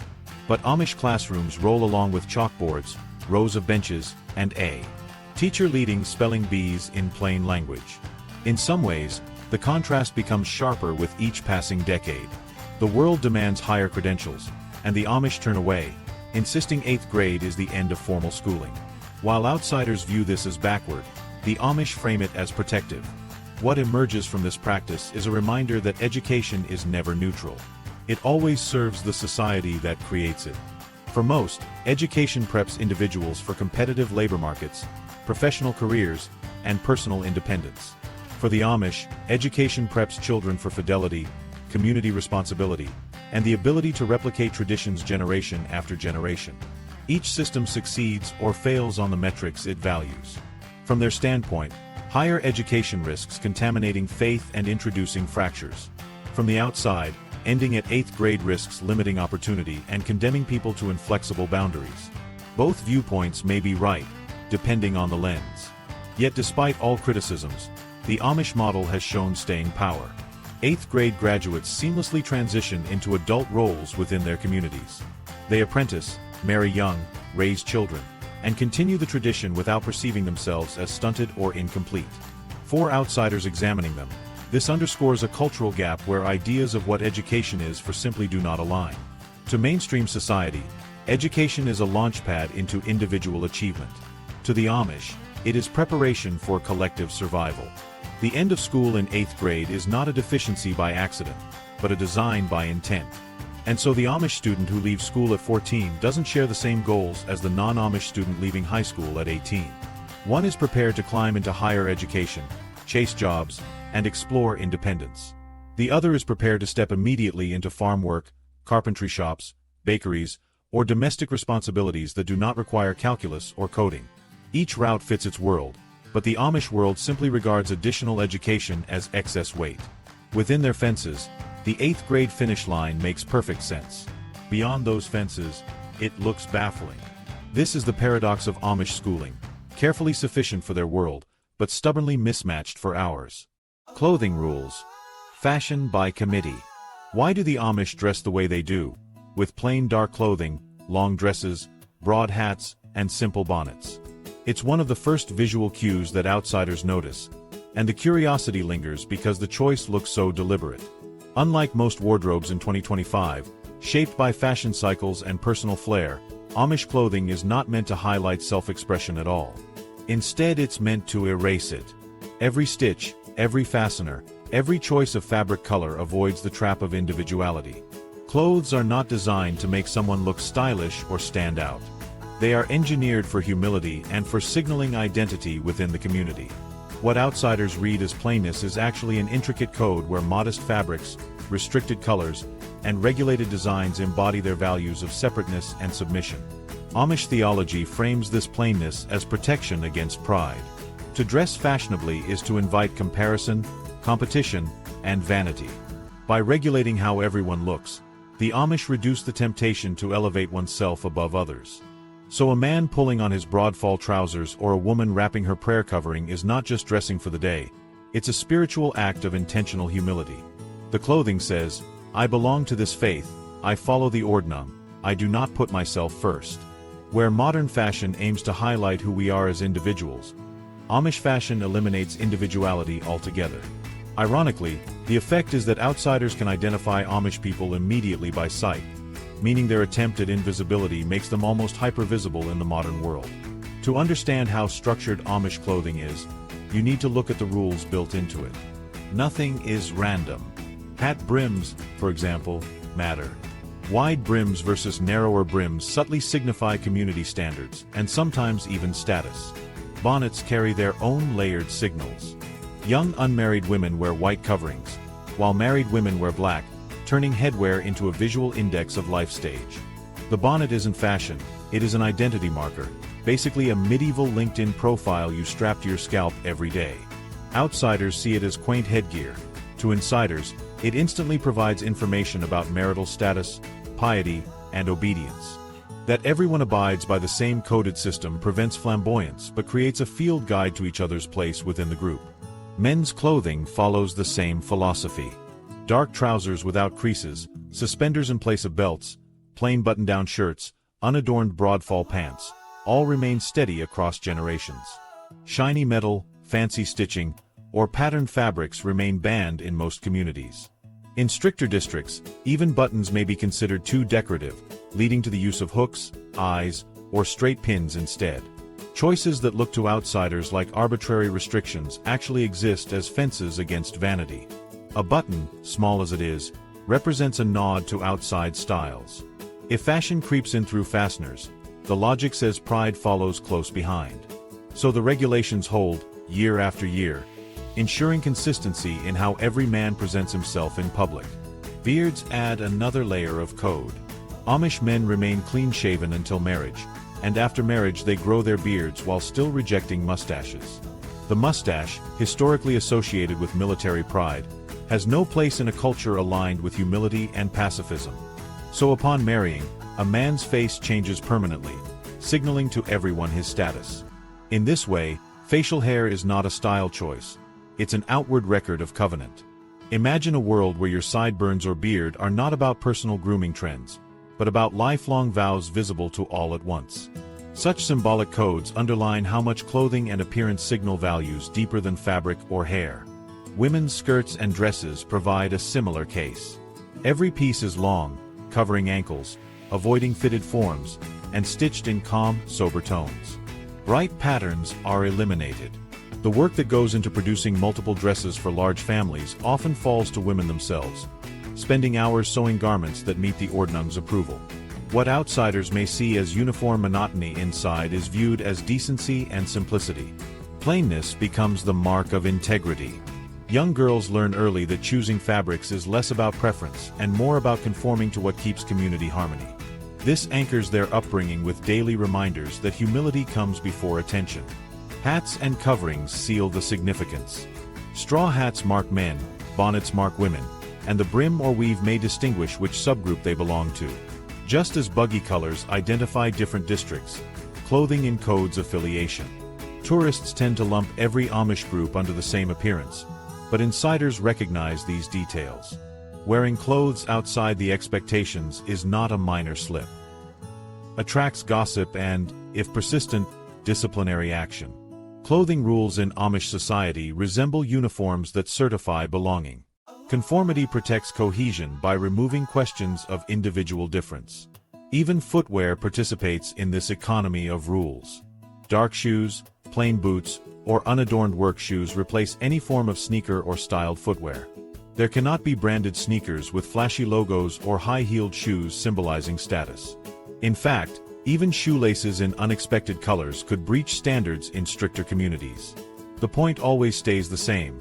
Nothing that advertises or embellishes. Clothes keep attention anchored on faith rather than fashion. For outsiders, it's tempting to conclude that Amish dress codes are oppressive or stifling. But within the system, clothing achieves both humility and identification. It ties each person back to their group, making visible relationships that remain invisible in most societies. Where a modern neighborhood conceals wealth or family commitments until private conversations, an Amish community reads the signs instantly by attire. The suppression of individuality sustains social order at a glance. There's no chance to pretend or exaggerate through wardrobe, no fashion trends that separate youth from elders. Image remains locked, and through that locked community stability is preserved. Children slide into this system naturally. From early school years, young Amish girls wear plain dresses, and boys wear plain trousers. Growing up, they never step away from the structure, so the sense of restriction is less often felt as a lost freedom and more as natural order. Any complaint would ring hollow because everyone they know lives by the same rule. The clothing code provides safety in uniformity. To them, it feels normal. To us, it registers as strange. One ironic effect is that Amish clothing, so fiercely plain by design, now becomes attractive to outsiders as a symbol of authenticity. Tourists buy Amish-made quilts and aprons not to erase individuality but to emphasize it, proudly displaying Amish goods as unique lifestyle statements. The clothing that signals conformity inside the community becomes exotic flair outside of it. This inversion underlines the cultural gap. What is ordinary and uniform there transforms into artisanal and distinct here. The Amish intend modesty, but modern demand reframes plainness into fashion statement. Debates do occur among Amish communities about where the line falls. A bishop may insist on a specific brim width or apron length, while across the county a more lenient order allows minor variation. Small differences become identity markers. Even a choice as subtle as a patterned apron lining instead of solid fabric may provoke guardians of tradition into concern. This micromanagement of clothing grows directly from the desire to preserve identity in detail, proving once more that plainness does not equal simplicity. Maintaining plainness requires careful and sustained policing of each garment across generations. In practice, this fashion by committee reveals the collective over the individual. The Ordnung is not an optional guideline. It's a binding agreement reaffirmed regularly, structured through church authority. Every Amish man and woman baptized into the church pledges obedience to it, and clothing is where that obedience is displayed visibly every day. A person walking to market in non-conforming clothes shouts their defiance in silence. So, the committee enforces modest dress not by personal taste but by collective discipline.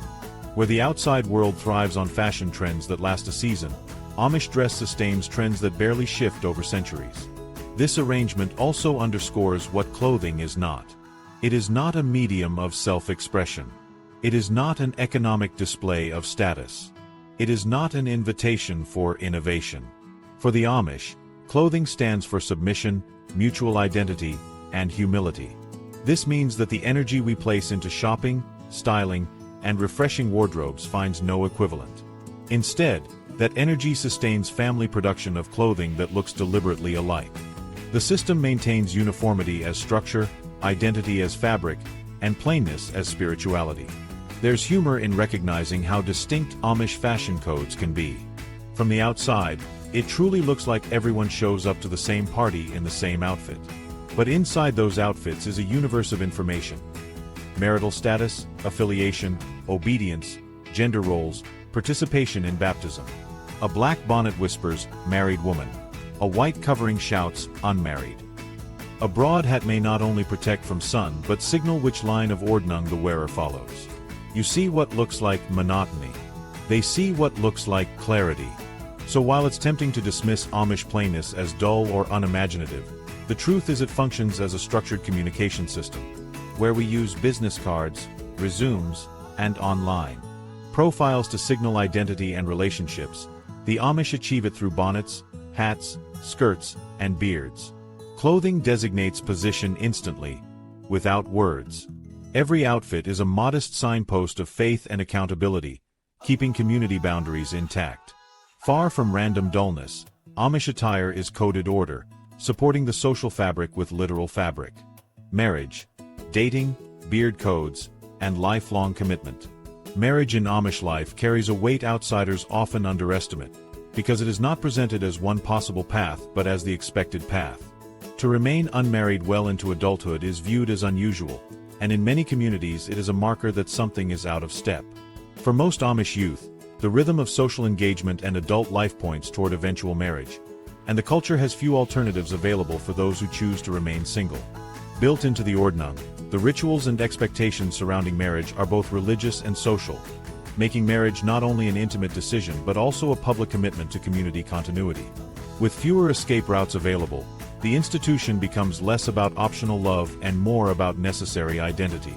Dating among the Amish looks very different from what outsiders are accustomed to. There are no apps, no dances requiring glitter, no public movies shared as a first outing. Instead, courtship unfolds through opportunities created by group events.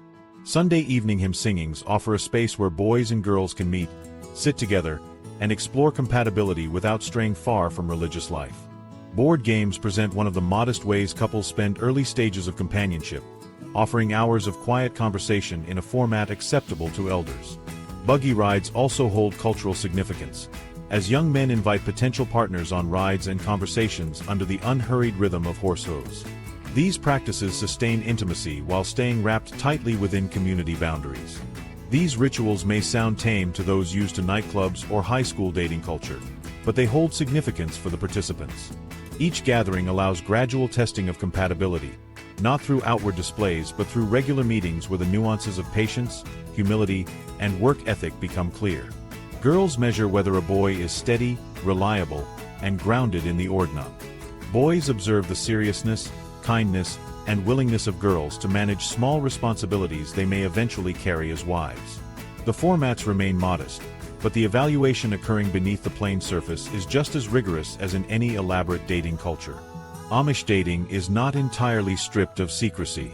Young men and women sometimes arrange late-night visits called bundling, depending on the strictness of their community. This practice, while more conservative today than in the past, allowed couples quiet intimacy within agreed boundaries. Though outsiders may read this as strange or outdated, it historically offered Amish youth a chance to test affection within a structure still tolerated by parents and ministers. Even here, the balance demonstrates how courtship is shaped less by pursuit of personal adventure and more by alignment with expectations that will soon bind them through marriage. Symbolism continues when a couple crosses the line from courting into permanent commitment. Unlike in most societies, where weddings can occur at various ages, Amish marriages typically take place in the early 20s. The ceremony is not lavish, and the wedding does not include flamboyant decorations or public spectacle. Instead, it takes place in homes or barns with gatherings of several hundred community members, all seated at plain tables, eating home-prepared meals, and participating in lengthy worship services before vows are shared. The bride wears a plain blue dress, not a fashionable gown. The entire arrangement reinforces modesty and humility, presenting marriage less as a performance and more as a covenant.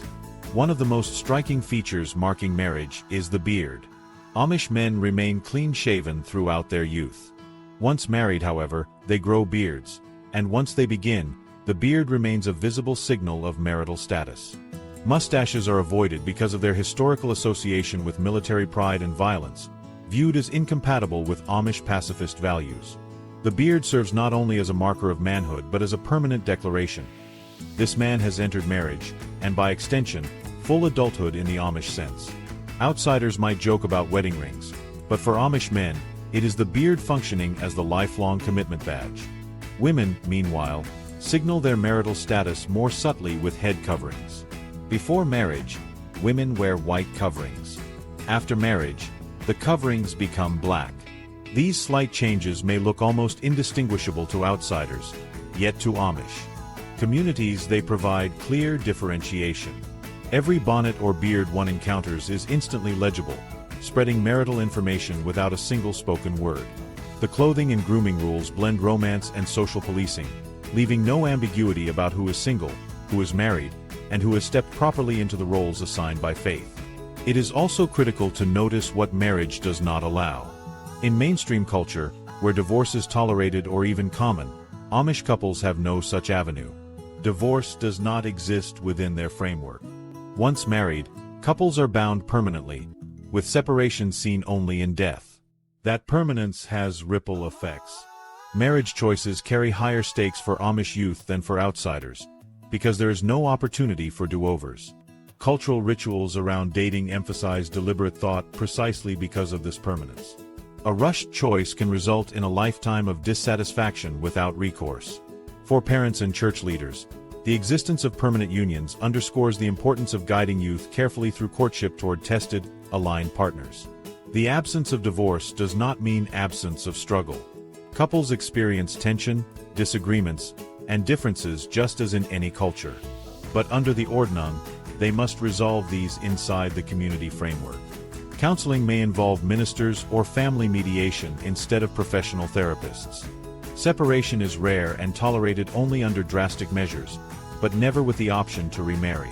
This rigid permanence prioritizes stability of families and community image over the emotional preferences of individuals. For outsiders with strong emphasis on personal freedom, this can seem suffocating.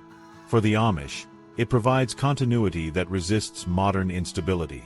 Weddings are themselves social markers, occasions not only of union but also of anchoring two extended families more tightly into the social web.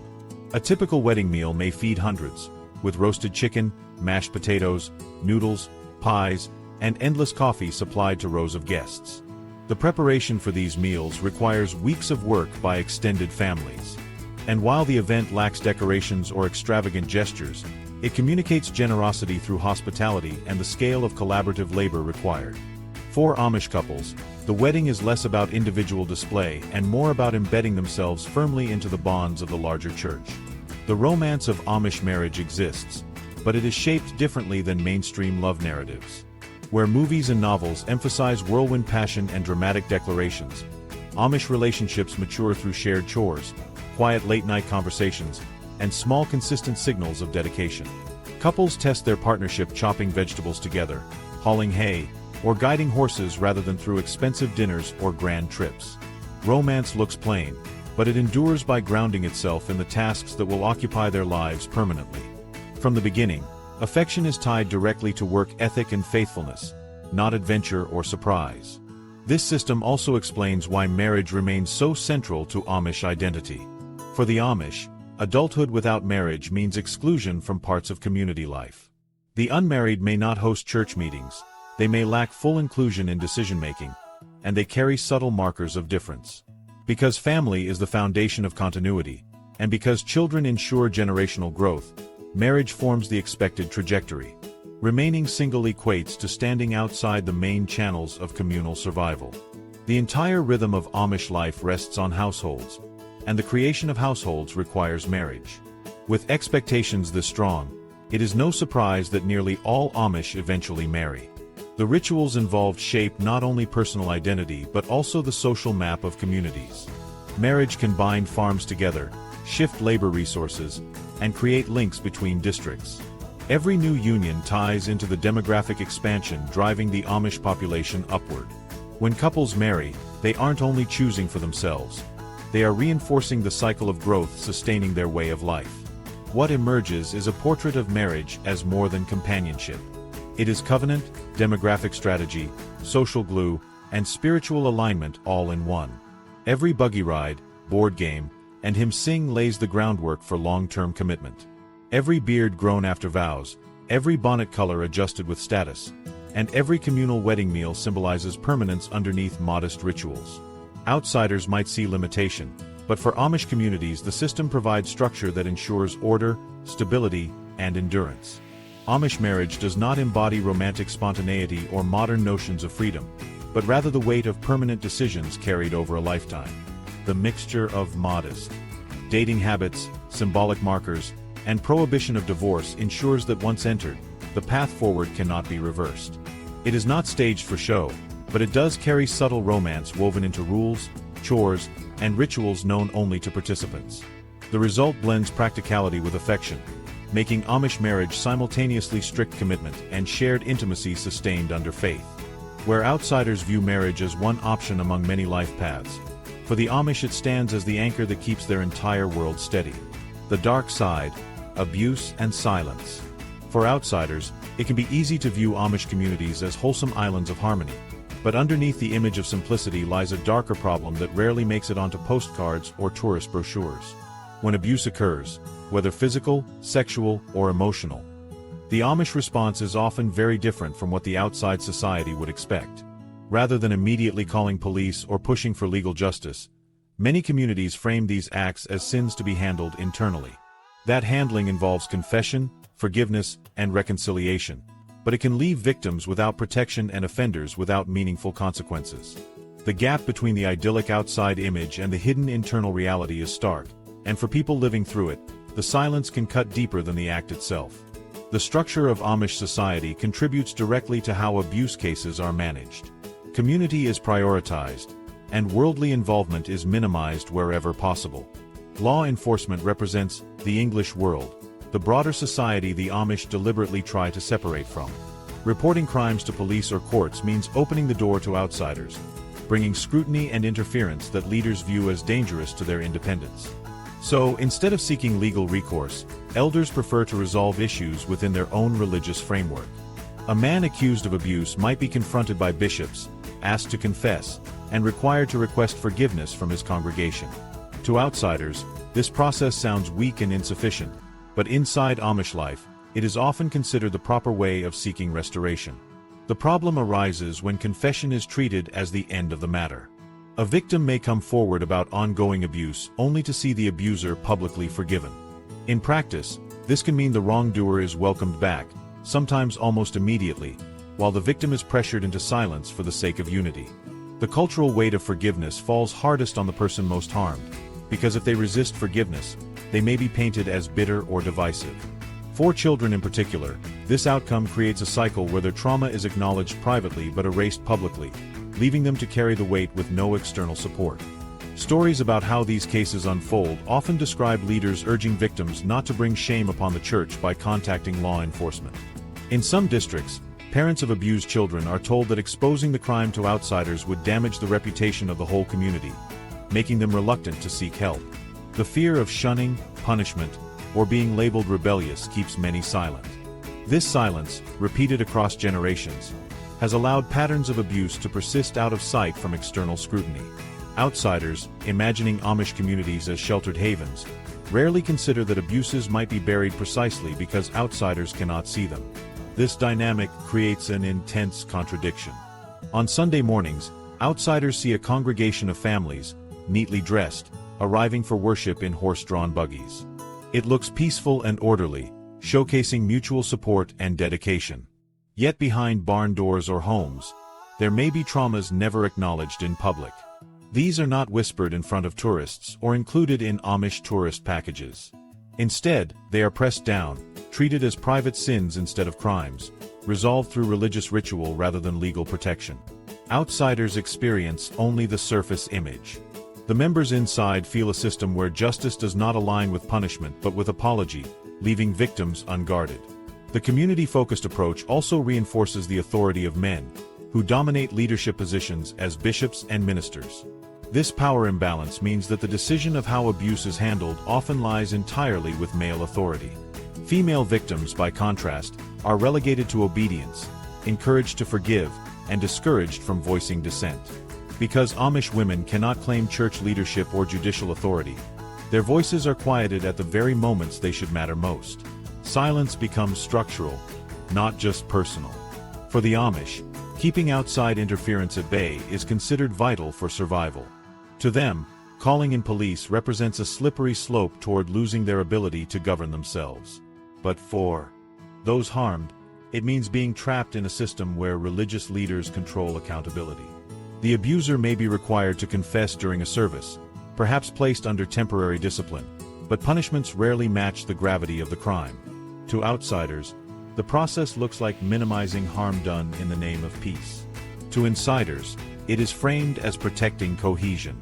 The tension between those two interpretations is one of the most difficult realities to reconcile. Physical abuse exists along similar lines. Parents disciplining children harshly, sometimes to the point considered excessive, often face no intervention.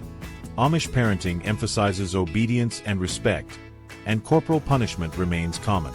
In cases where lines blur into outright abuse, the response is still usually framed as private correction. Only when harm is extreme or impossible to conceal might authorities be brought in, and even then, communities often hesitate, fearing outside judgment will bring larger pressures onto their way of life. Victims caught in this cycle find themselves with few advocates, as the loyalty of their families to the Ordnung outweighs willingness to involve English officials. This is not a story about every Amish family, nor is it proof that abuse characterizes Amish life as a whole. But it demonstrates an undeniable problem. When abuse does occur, the structures in place often protect the community's image before protecting the victim. Outsiders assume that such plain and devout people exist free from corruption. But every society faces wrongdoing, and the strength of any society is measured by how it addresses it. For the Amish, dealing with sin internally often limits the chance for accountability by outside standard. The silence this creates is powerful. Victims who might otherwise speak carry the weight of knowing that raising such claims could lead to their own ostracism. To challenge the Ordnung is already risky. To accuse a respected adult or relative doubles that risk. Children in particular find themselves powerless, as their testimony may be doubted or recast as misunderstanding. This form of gaslighting discourages further testimony. The internal pressure to keep peace ensures social survival of the community but imposes emotional silence on the victim. Even when abusers are disciplined, the outcomes can be shockingly light. A man caught harming a child may be set back under church discipline, unable to participate fully in communion until repentance is shown. But repentance is treated as a change of status rather than proof of safety, and there are cases where such individuals continue to live among children with only minimal restrictions. The weight of responsibility shifts back onto the victim to return to silence. Awareness of this cycle spreads slowly, but its existence undermines the perception of Amish life as purely wholesome. The broader outside culture often hesitates to investigate these dynamics, partly because Amish communities resist intrusion and partly because outsiders are so enamored with the image of Amish serenity. Tourist industries promote Amish life as a lesson in simplicity, marketed as clean, humble, and safe. Shoppers buying produce at an Amish market or quilts from a roadside stand cannot imagine that behind the same community lie unaddressed traumas. The commercial image of the Amish as innocent traditionalists helps conceal the darker consequences of their internal justice process. The contradictions between public image and private practice create unsettling lessons. On the one hand, the Amish represent stability, continuity, and family values admired by outsiders. On the other hand, the same framework that preserves community stability can suffocate voices that need protection most. Silence, obedience, and inward discipline maintain unity at the cost of ignoring justice. It is uncomfortable, but also necessary, to hold both of these truths at once. A culture that outsiders view as morally cleaner than their own can still fail victims when abuse occurs. The Amish path demonstrates what happens when communal identity outweighs individual safety. Loyalty to separation from the world, loyalty to the Ordnung, and loyalty to reputation create an environment where crimes are muted and translated into sins to be forgiven. That framework does not erase wrongdoing. It only buries it deeper. For Amish children and women, particularly, that burial forces them into quiet survival, carrying experiences that cannot be spoken beneath the public plainness celebrated by outsiders. In the end, Amish life is not only about quilts, barns, and Sunday hymns. It is also about the hidden costs of prioritizing community cohesion above individual protection. Outsiders may continue to see buggies rolling peacefully down rural roads, imagining the lives inside them free of corruption.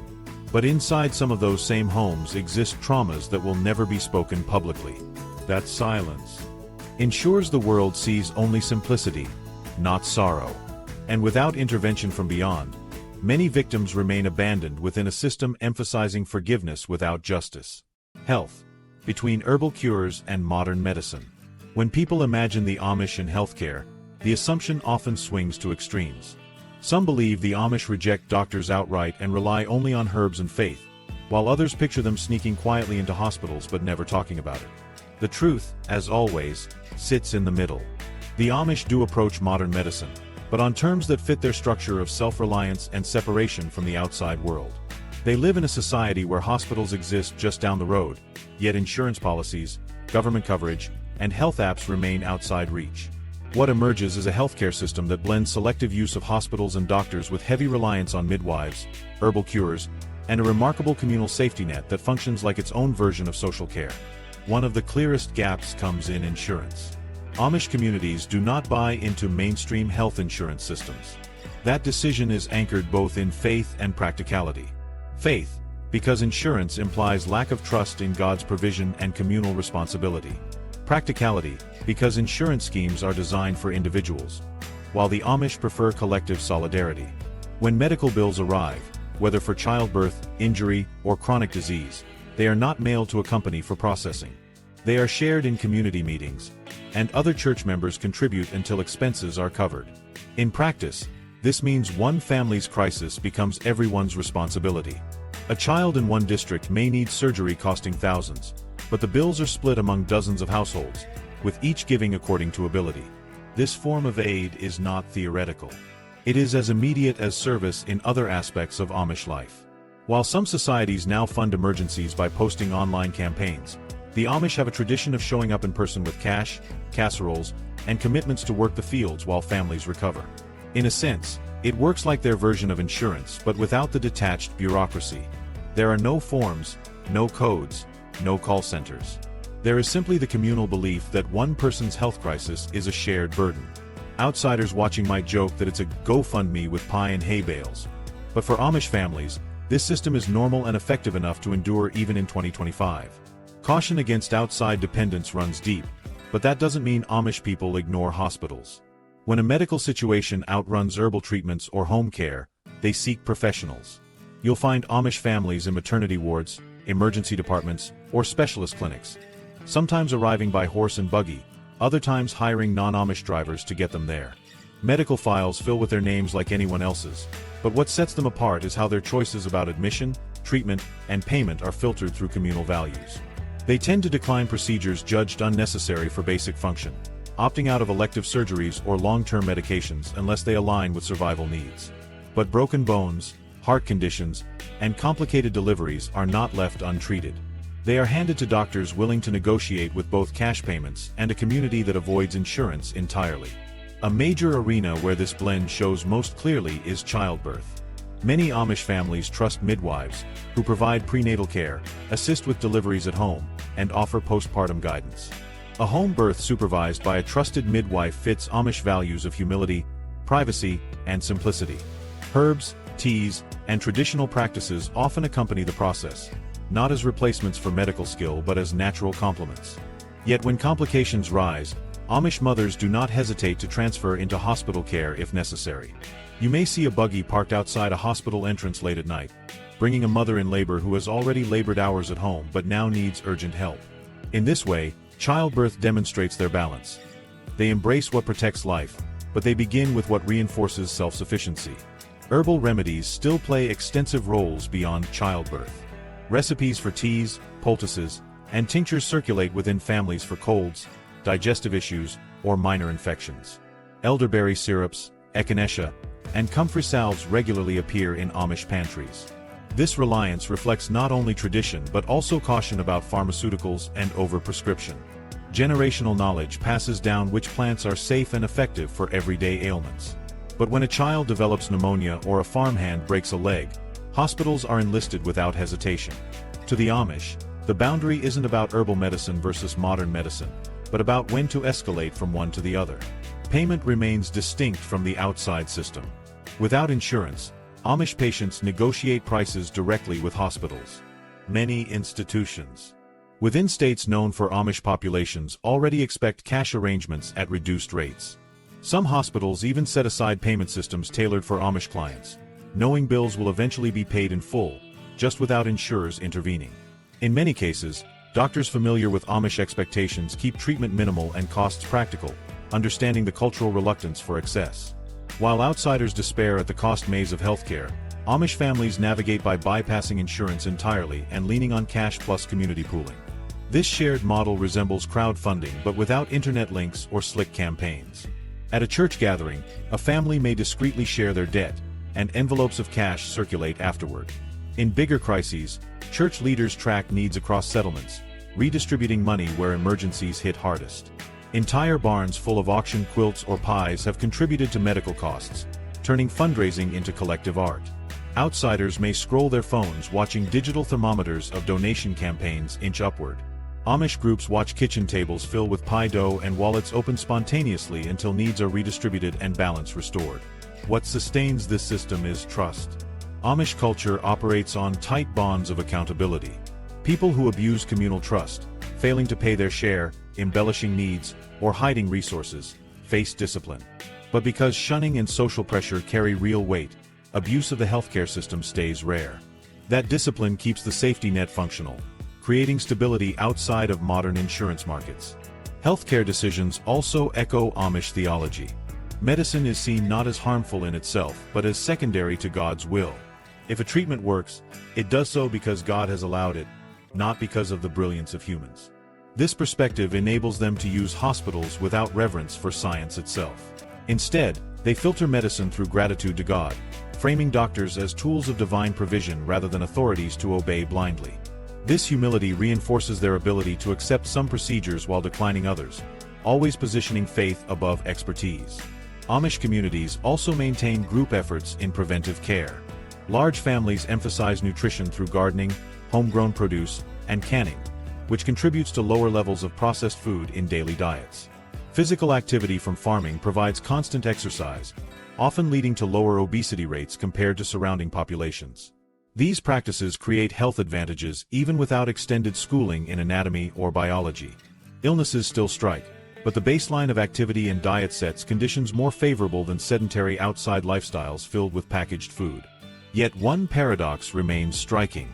Even with communal cohesion and reliance on natural remedies, genetic disorders appear in Amish populations at higher rates. That comes from small population pools and intermarriage within communities. Certain rare conditions, almost unseen in wider populations, crop up often enough in Amish circles to require specialized clinics. In these cases, Amish families show flexibility, partnering with outside research hospitals to treat conditions while maintaining modest living. It demonstrates that while they limit engagement, they engage intensely wherever survival demands it. The humor emerges in contrast with how the outside world approaches health crises. When outsiders face catastrophic bills, they take to online platforms, explaining situations, sharing photos, and hoping strangers contribute. Amish responses stay offline entirely. Neighbors show up with casseroles, cash, and offers to plow fields while someone recovers. There's no profile picture to update, no progress bar to refresh, no need to market the tragedy for support. The response is direct, embodied, and personal, an insurance model you can eat and work beside. Even hospital administrators recognize that Amish patients, though unusual clients, rarely default. Bills may take time, but eventually they are met in full with collective funds. Where outside families drown in debt or bankruptcy, Amish families stand up through shared burden. That doesn't make sickness any easier for them. But it does protect community resilience, proving that health systems can exist outside formal markets when trust stands high and mobility is low. The real takeaway is not that the Amish reject modern medicine. They don't. They filter it, test it, and limit its role while rejecting insurance as incompatible with faith and self-reliance. Their homes are filled with herbal jars and homemade remedies, but their barns still lead them to hospitals when necessary. Their wallets fill from community, not corporate pools. And their healthcare remains one more instance of quiet balance between outside resources and inner strength. So while you won't find Amish patients scrolling WebMD or posting hospital bracelets on social media, You will find them showing up at hospitals, paying bills in careful stacks of dollars, and recovering at home with neighbors mending fences and delivering soup. It is cautious adoption once again, survival framed through God and community. In the gap between herbal tea and advanced surgery, they stand exactly where they choose to, balancing on principles outsiders often misunderstand. Tourism and the outside world. There is an irony in the way the outside world interacts with the Amish.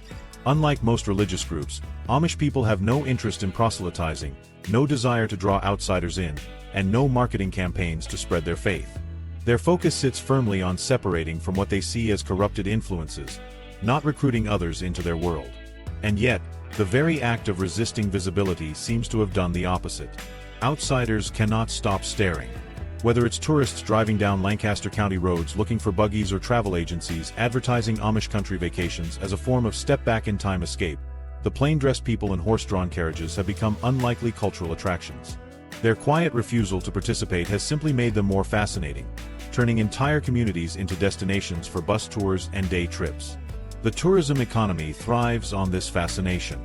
Travelers descend on quilt shops where handcrafted patterns sell for significant prices, advertised as one-of-a-kind heirlooms made without modern machines. Visitors line up outside bakeries where pies, loaves, donuts, and canned jams are sold in simple packaging without flashy branding and yet carry higher value because of the association with tradition and purity. Barn raisings or buggy rides, when offered through third parties, allow outsiders to simulate Amish life for a brief afternoon before retreating back to modern conveniences. These activities generate steady streams of outside dollars that support Amish households, even though the families themselves avoid promoting them directly. Instead, non-Amish intermediaries often manage brochures, websites, and storefronts, keeping Amish producers safely on the backstage while their goods and lifestyle become marketable theater to outsiders.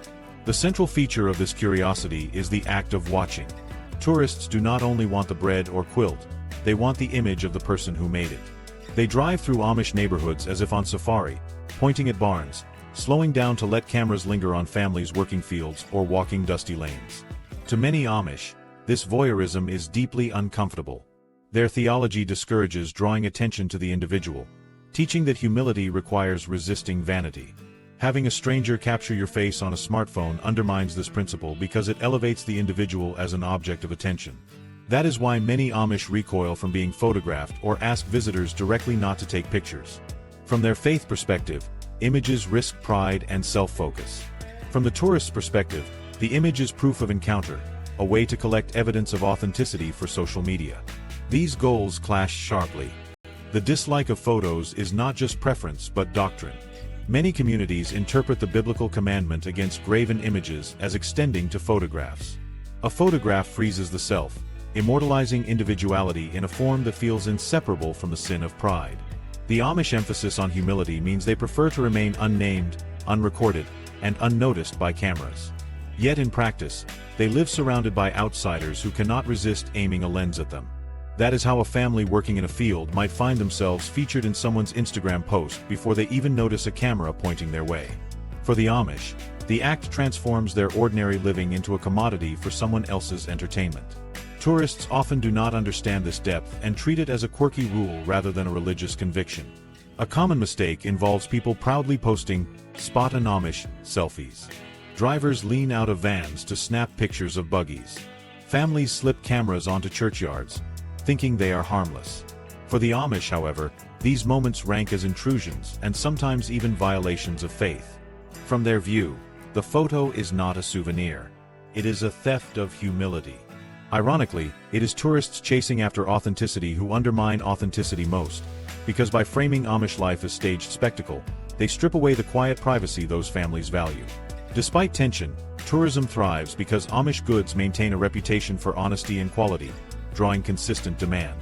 Quilts require hundreds of hours, pieced together by women in plain rooms lit with lanterns. Furniture crafted in barns carries durability rarely matched by factory production. Produce grown without heavy pesticides or flashy branding carries a sense of health and safety beyond ordinary labels. Visitors are willing to pay for the perception of timelessness, and Amish families rely on income from those transactions. The cycle continues because both sides benefit, even as it brings ethical unease when outsiders hover with cameras or press families into displays they did not volunteer for. Some Amish lean more heavily into tourism as necessity. Farms under financial strain convert to roadside shops, baking operations, or bed and breakfast arrangements managed with careful oversight from outside liaisons. The shift offers families incomes when land alone cannot sustain them. But it also opens subtle cracks into their separation from the modern world. Each baked pie or buggy ride offered to tourists invites more exposure and demand for friendliness with strangers, pulling Amish families into transactions that highlight what they try not to emphasize, their own way of life. This tension plays out quietly, with some communities encouraging small-scale engagement in controlled conditions and others rejecting it entirely, refusing even the appearance of courting tourist attention. There is another irony in how tourists frame their own experiences. Outsiders describe visits to Amish country as authentic escapes from modern stress. Yet many of the tourist stops are carefully arranged to appear more static and charming than actual Amish living really is. Bakeries selling simple pastries may exaggerate plainness for effect. Shops assign Amish made as a brand even when the goods are distributed through middlemen. The rugged farmhouses placed on brochures omit the realities of early mornings filled with hard work, rules of order, and laborious chores. In short, what tourists buy is not raw Amish existence. They buy the filtered front view of Amish life turned into consumable experience. The marketing appeals to nostalgia outsiders long for, even when it contradicts harder truths of the community. Outsiders may never realize that behind the scenes, Amish participants often feel discomfort with being stared at. But economic pressures sometimes leave little choice. Farmers trying to sustain families of 8 or more children cannot rely on small plots alone, especially with rising land costs and competition from industrial farming. Tourism provides money where farming falls short. That practical survival motive complicates claims that Amish profit happily from tourist fascination. Instead, their participation often reflects quiet compromise. They preserve values where they can while engaging reluctantly where necessary. The result is a paradox. The Amish don't advertise their culture, but others advertise it for them. They don't seek attention, but their refusal only heightens mystery. They try to minimize photography, but visitors continue snapping shots. Through all of this, their image grows larger, shaping entire regional economies.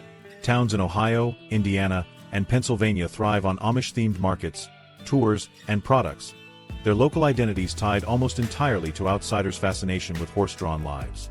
Without meaning to, the Amish sustain not only their own families but also broader tourist economies. Even with its economic strength, this interaction cannot escape cultural friction. Some visitors treat Amish towns like museums, forgetting these are living communities, not displays. Families navigating daily life are reduced to background scenery for weekend tourists. On the flip side, younger non-Amish residents of tourist-heavy counties sometimes grow numb to caricatures built around their neighbors. The plain buggy, the bonnet, the barn become props endlessly repeated in brochures, thinning genuine understanding of the Amish themselves. Over time, cultural tension builds between those who want privacy and those whose economy demands visibility. Tourism also perpetuates misconceptions. An outsider attending a buggy ride or quilt auction may leave believing they understand the Amish, when in fact they have only witnessed the surface. They don't see discipline, shunning, debates over technology, or conflicts between tradition and practicality. They see pies, horses, and crafts. This consumption of surface images risks dulling awareness of the deeper complexity and darker tensions that shape Amish living. Yet because the surface looks charming, it remains what is sold over and over. Still, the system continues. Amish communities rely on selling to outsiders even as they try to limit themselves from full exposure. Tourists thrive on imaging themselves amidst a past they cannot live in, and towns thrive on bridging the demand. The contrast between Amish reluctance and outsider hunger drives an economy strange in its contradictions. Avoidance that produces attention, humility that becomes spectacle, resistance that turns into tourism. The mini payoff rests in that contradiction. The Amish, who avoid self-promotion with religious intensity, nonetheless find themselves sustaining entire households by allowing outsiders to consume their image. In rejecting the world, they inadvertently invite it in. What tourists label as heritage or authenticity becomes livelihood for Amish families squeezed by modern pressures, yet at the cost of constant cultural tension. Where outsiders see charm, Amish sometimes feel intrusion. But without meaning to, both sides remain locked in the same transaction. One selling simplicity, the other purchasing escape, both shaping the economies of rural America in the process. Environmental irony. The accidental green utopia? It might surprise some people to realize that while governments and corporations spend millions trying to engineer a more sustainable future, the Amish arrived at a version of it by accident. They did not sit around drawing up climate action plans, set emission targets, or debate the merits of wind farms. Instead, their strict rules about technology and modest living have unintentionally created an environmental footprint that looks remarkably eco-friendly when measured against what most households produce in 2025. To outsiders, this raises a strange question. Are the Amish, without meaning to be, something like climate heroes? Much of the difference begins with energy. A modern household consumes electricity almost constantly, powering everything from lights, heating, and air conditioning to computers and endless devices recharging in the background. Amish households, by contrast, avoid connection to the public electrical grid entirely. In stricter communities, lanterns filled with kerosene and stoves powered by would replace central heating systems and light fixtures. Even in more moderate districts that allow solar panels, the setups remain modest, enough to run a milking pump or a few barn lights, not enough to supply a blazing array of televisions and screens. Without grid electricity filling their homes, Amish families drastically reduce energy demand in ways most city households can barely imagine. Transportation adds another layer of environmental irony. Where outside society steers itself around in gas-powered cars, trucks, and SUVs, each pumping emissions into the atmosphere, Amish people move primarily by horse and buggy. Horses do not burn gasoline, and their modest pace keeps travel distances short. A horse-drawn buggy combines transportation and exercise into the same package. On paper, this looks like a dream come true for cutting carbon. No engines, no exhaust fumes, no traffic jams born out of sprawling freeways. But here is where the irony begins to complicate. Horses, as living systems, produce their own emissions in the form of methane. They also require farmland to grow their feed, meaning more land is pushed into use just to keep transport moving. While still far smaller in effect than millions of combustion engines, the ecological math does not come out as purely green as it appears at first glance. Farming practices follow a similar pattern. On one hand, Amish farms look like environmental models because they resist the full mechanization and chemical input of industrial agriculture. Where outside farmers lean heavily on chemical fertilizers, pesticides, and massive machines consuming diesel fuels, Amish families continue to farm with horse-drawn plows, crop rotations, and hand labor. Their reliance on local markets for selling produce means products travel fewer miles than typical supermarket food shipped across continents. Seasonal eating also naturally follows, since storage and refrigeration stay limited. All of these traits, reduced fossil fuel usage, reduced transport miles, smaller pesticide application, align neatly with modern sustainability goals. On the other hand, Amish farming has its blind spots. As families grow larger with each generation, pressure on land increases. What was once sustainable small-scale farming can sometimes shift into heavier monoculture systems as they try to wring enough yield out of limited acreage. Manure management grows more complicated as livestock numbers escalate, producing large volumes of waste that can overwhelm local soil and water when not distributed evenly. The image of pastoral farming holds truth in certain places but conceals mounting challenges in areas where population growth presses limits. As with transportation, outsiders often imagine Amish farming as flawless eco-wisdom. In reality, it is closer to a balance. Better in some ways, pressured in others. One of the most consistent green traits of Amish life is localism. Nearly everything they eat, wear, or build comes out of their own communities.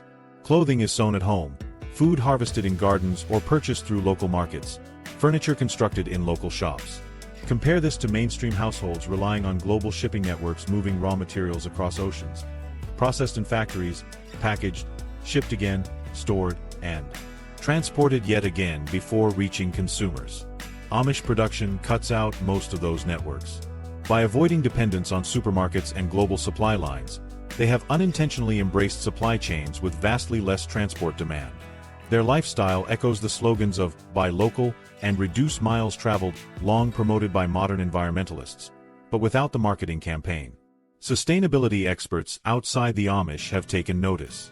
Researchers and environmental planners sometimes study Amish agricultural methods or community layouts as living experiments in low-carbon life. Not because the Amish preach environmentalism, most of them would not describe their lifestyle as green at all, but because the outcomes intersect with ecological principles society is desperate to preserve. Horsepower in farm fields, hand labor, thriftiness in material use, and recycling within households all catch the eye of planners looking for practical examples. A quilt stitched from scraps becomes an object lesson in waste reduction. A barn built entirely with community manpower becomes a demonstration in low-resource construction. This has created an odd paradox where Amish communities become teaching examples for eco-futurists, even though Amish people themselves often have no interest in climate rhetoric. An Amish bishop is unlikely to lecture on carbon footprints or rising sea levels. Instead, he frames plain living as obedience to scripture, simplicity, and humility. The ecological benefits arrive as unintended side effects. From the outside, this looks visionary. From the inside, this looks like everyday religious duty. The disconnect explains why the Amish resist being branded as environmentalists. They are not activists.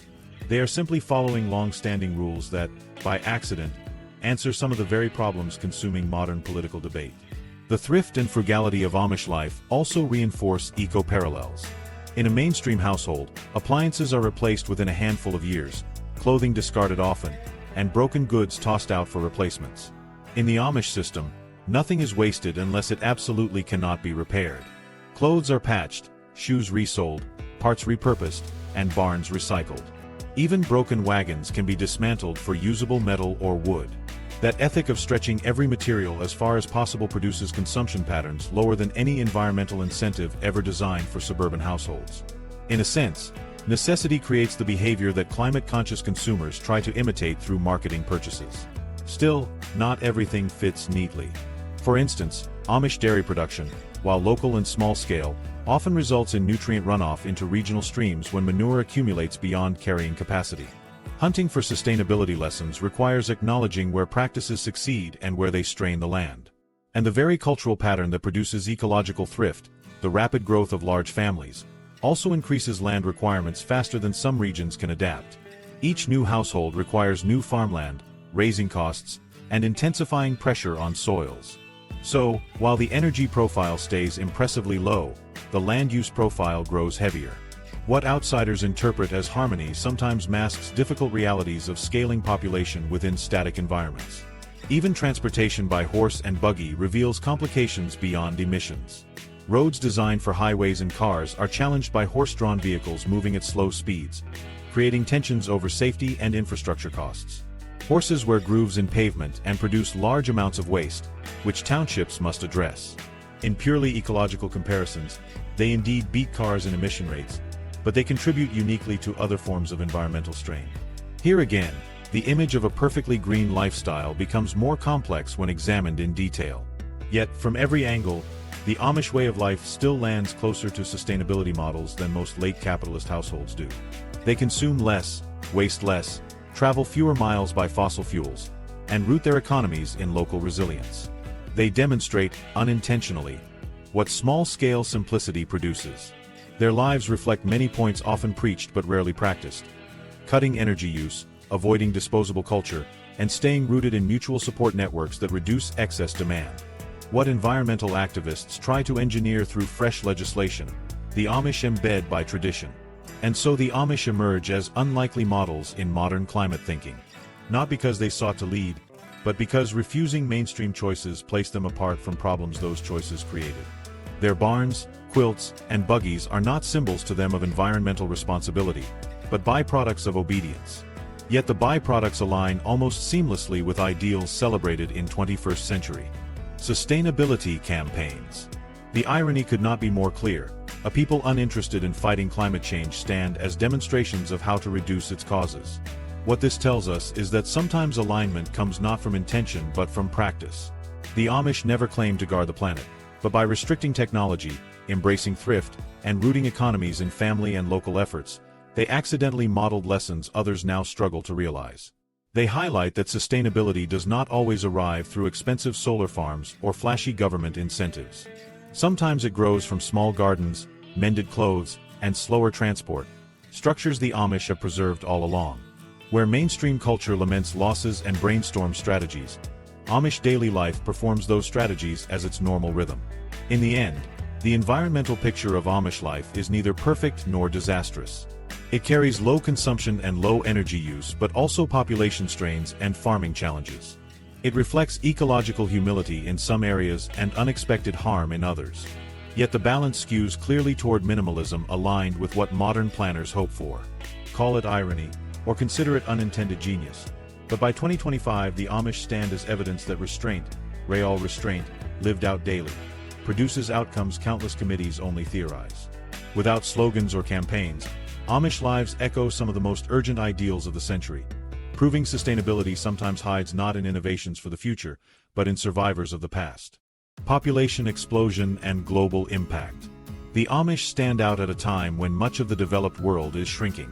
Their numbers grow steadily, doubling around every 20 years, while other populations wrestle with declining birth rates and graying societies. This is not a blip on a demographic chart or a quirk of one small community. It is a long-term pattern that has held for over a century. The impact is growing too big to ignore, both for the Amish themselves as they seek new space to expand and for the wider society that shares the land around them. The scale of that growth becomes clear when traced over time. At the dawn of the 1900s, Amish numbers in North America were estimated in the range of only a few thousand. By mid-century, the population had climbed into the tens of thousands, anchored primarily in Pennsylvania and Ohio but slowly spreading into Indiana, Illinois, and parts of the Midwest. Fast forward to 2025, and the story is no longer about a small rural sect tucked away in corners of farmland. Estimates place the Amish population at over 400,000 by this point, a massive increase when set against that humble beginning. It is a demographic climb powered by the same cultural engine.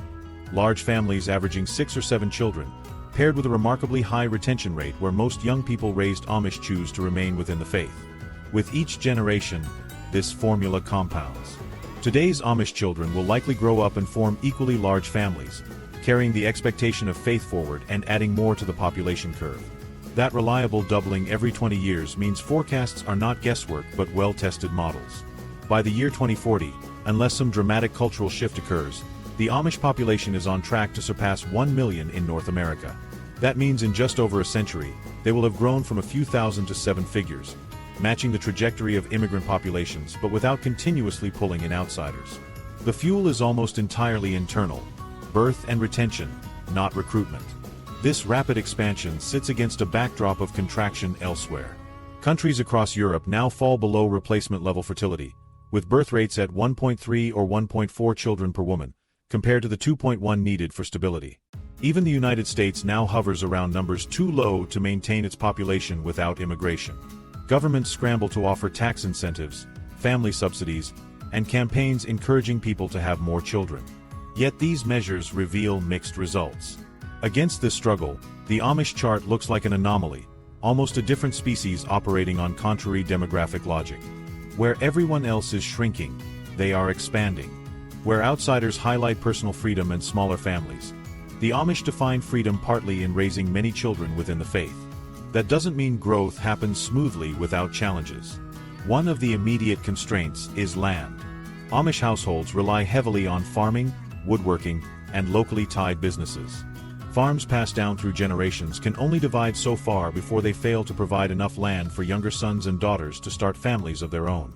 As Amish children grow into adults with families, they must either purchase new farmland or adapt into trades beyond direct agriculture. This has been happening for decades already, with construction and furniture making increasingly supplementing their economy. Still, land remains the most visible pressure point, forcing communities outward into new counties and, increasingly, new states. As Amish families push into new regions, they bring distinctive transformations. Rural towns with declining populations suddenly experience fresh vitality. A county that might have closed schools due to low enrollment sometimes reopens them when Amish families arrive with clusters of children. Property markets shift as Amish buyers seek farmland, sometimes outbidding other locals to secure space. Road systems adapt as more horse-drawn buggies appear, demanding safety considerations on highways and rural routes. In a sense, the demographic strength of the Amish reaches beyond their communities to reshape the broader local economy and infrastructure. This expansion can also bring tension. Newcomers to farming regions sometimes bristle at the presence of horse-drawn slow-moving vehicles on modern roads. Local governments must negotiate issues ranging from manure management to construction codes that Amish groups may resist for religious reasons. As populations spread, These conflicts multiply, forcing a wider conversation about how their growth integrates with regulatory frameworks designed for urban and suburban communities. The Amish, committed to preserving their distinctiveness, prefer exemptions over adaptation.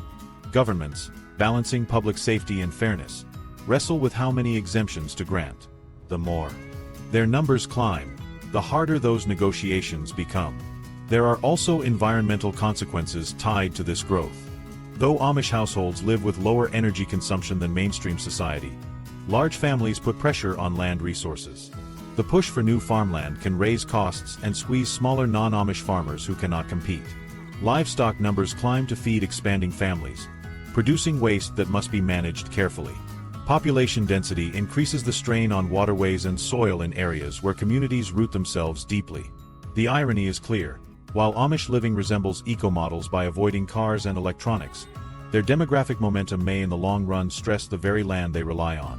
One effect of this expansion is the spread of Amish businesses outside their immediate enclaves, filling regional economies with construction crews, craft markets, and food stands that draw both Amish and non-Amish customers.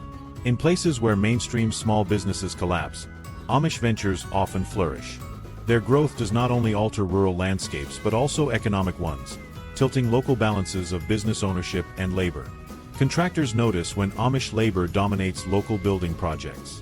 Markets notice when Amish pies and vegetables attract weekend crowds. The demographic engine ensures that with more families come more enterprises, expanding their footprint into arenas they never originally planned to target. Another layer of consequence is social.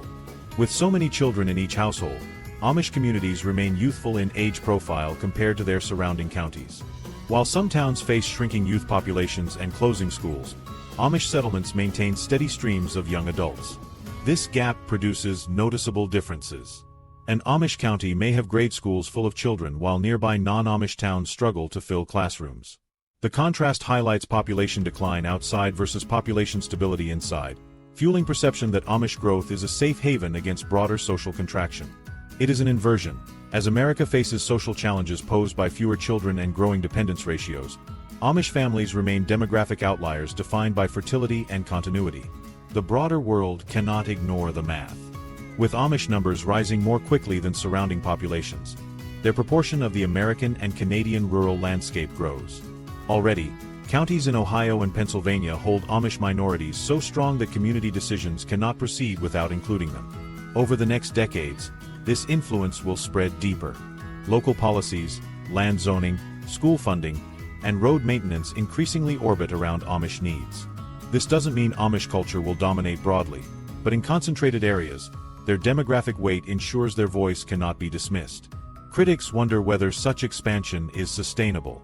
Land, resources, and community cohesion all face strain under quick doubling. While urban areas adapt growth with high-rise housing and sprawling suburbs, Amish communities preserve traditions that rely on open farmland and separation from outsiders. As numbers swell, compromises may emerge. Already, some Amish have transitioned into trades more separate from farming. The question is whether that trend will expand until the image of Amish equals carpenter or contractor more than farmer. Such changes would reshape how outsiders perceive their identity, but also how Amish themselves interpret sustainability of their practices. The high stakes here stretch beyond internal continuity. If current trajectories continue, Amish families will surpass 1 million by 2040, forming one of the fastest-growing cultural minorities in North America. At the same time that aging societies struggle to fill workforces, Amish towns will pulse with young, growing populations. The cultural gap between shrinking outside communities and expanding Amish settlements will widen. This raises practical consequences. Planning for roadways, medical facilities, and even cross-cultural relations will require acknowledgement of demographic realities. Old caricatures of the Amish as a shrinking relic no longer fit facts. They are vigorous in population growth while others stall. It is worth underscoring that this is not the result of evangelism or outsiders joining en masse. The rarity of successful conversions means this is entirely a product of their internal system. The retention of youth after Rumspringa, the cultural valorization of large families, and the prohibition of contraception converge into a demographic machine that produces expansion without deliberate recruitment. Where other faith communities shrink as youth leave, Amish groups lock down generational continuity by ensuring children remain strongly attached to family and faith. Sustainability of culture through demography turns out to be one of their Strongest assets. The question going forward is how these communities, structured around modesty and separation, will adapt within a modern world that grows more regulated, more surveilled, and more interconnected each year. Already, issues such as school exceptions, building codes, and healthcare laws create friction. With 1 million people projected within 2 decades, these friction points will only expand. Amish leaders resist compromise out of defense of their beliefs, but population growth ensures they cannot avoid ongoing negotiation with national systems. Their demographic strength forces confrontation and adaptation, not only within their borders but also within broader governance responding to them. What emerges from this picture is a story defined not by their farming practices, quilts, or beards, but by raw numbers. A society that rejects much of modernity nonetheless multiplies faster than the modern world around it. Their growth bends local economies, shifts land markets, fills schools, and pressures governments. While global headlines highlight falling fertility, the Amish quietly grow into one of the most rapidly expanding groups on the continent. That demographic momentum will not only shape their future but push ripples across counties, states, and regions that surround them. The mini payoff here is that Amish expansion is not just curious, it is consequential. While much of the modern world questions whether it can sustain populations at all, Amish families add hundreds of thousands more, doubling again and again. The result, by 2040, is a demographic island transforming into a mainland presence, altering economies and landscapes alike. 1 million Amish living distinctly within modern America marks not only survival but reshaping of entire rural regions to fit their rhythm, all driven by that singular anomaly of continued fertility in a shrinking world. Outsiders who join. The rare converts. Can you actually become Amish in 2025? The idea has fascinated outsiders for as long as the Amish themselves have been visible to modern society. People read about their communities, visit their markets, or pass buggies on the road and wonder whether joining is possible. The answer, technically, is yes. The Amish are not genetically exclusive. They accept outsiders into their churches. But in practice, the process of becoming Amish is rare enough that each case becomes a story within the community. Conversion requires not just surface-level adjustments like clothing and transportation choices, but adopting an entire culture, language, and way of life so integrated that most outsiders find the transition too overwhelming to sustain. The first barrier is language. Amish children grow up speaking Pennsylvania Dutch in the home and in daily life, with High German reserved for worship and English used when interacting with outsiders. For someone raised outside of the Amish world, learning Pennsylvania Dutch as an adult is no small task. It is not a language offered through mainstream education, nor does it have standardized textbooks readily available for new learners. Instead, one would have to pick it up directly from Amish interactions, immersing themselves without shortcuts. Imagine trying to join a community where even casual breakfast conversations carry on in a dialect you cannot grasp fluently, and you begin to see the difficulty.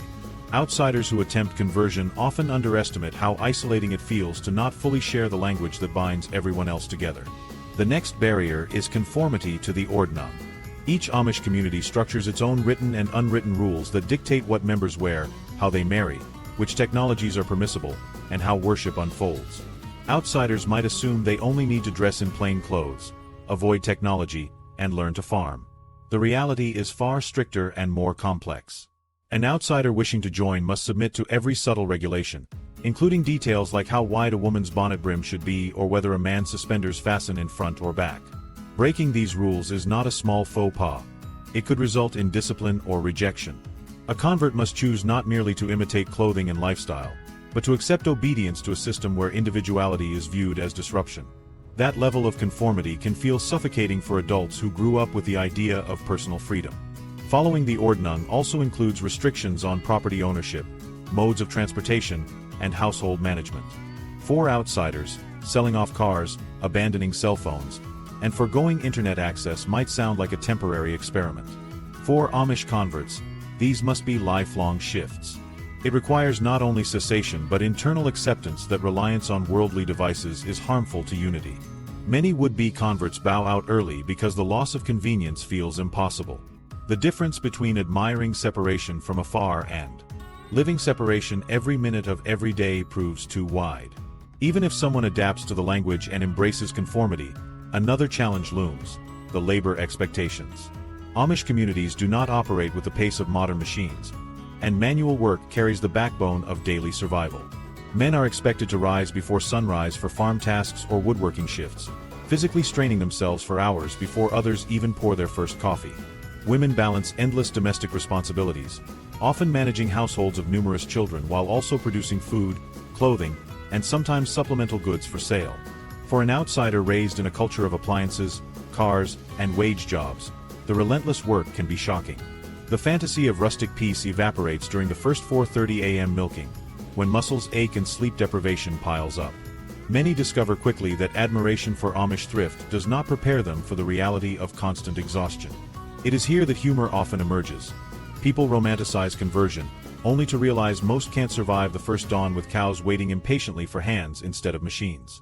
To formally join, outsiders must undergo adult baptism into the Amish church. Baptism represents lifelong commitment. Those choosing it promise to follow the Ordnung permanently, to remain obedient to community authority, and to accept shunning if they later break with their vows. Amish people take baptism extremely seriously. It is the line between being a friend of the community and being one of its members. Many outsiders who flirt with joining never progress to baptism because by that point they recognize the gravity of lifelong subordination. Joining and then leaving would be seen as betrayal, resulting in shunning even from one's spouse if they had married into the community. This lifelong permanence is what separates casual experiments from real conversion. Cases of successful conversions do exist, but they remain rare enough that Amish people often speak of them as unique stories.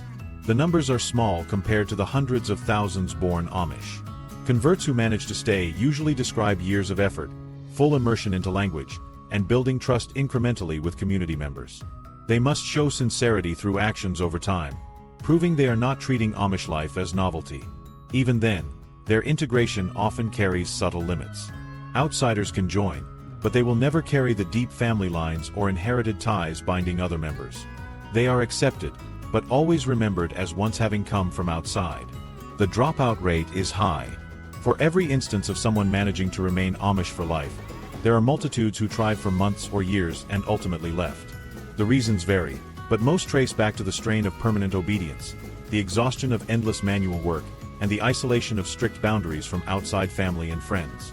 An outsider who joins must accept that leaving their former life includes leaving their extended families behind if they refuse to integrate. Birthdays, reunions, and casual visits disappear in exchange for complete dedication to new kin. For many, the costs are too steep. Conversion also raises questions of authenticity. Amish communities probe whether someone's desire to join is practical curiosity, spiritual awakening, or a form of escapism from modern stress. Individuals who arrive expressing enthusiasm for simple living often underestimate the darker sides of submission, quiet discipline, and exhausting labor. Communities remain wary of outsiders who might romanticize Amish life without understanding it.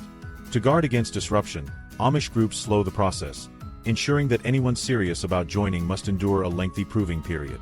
Even those outsiders who admire Amish faith up close might balk at surrendering choices around education, medical care, or technology for their children.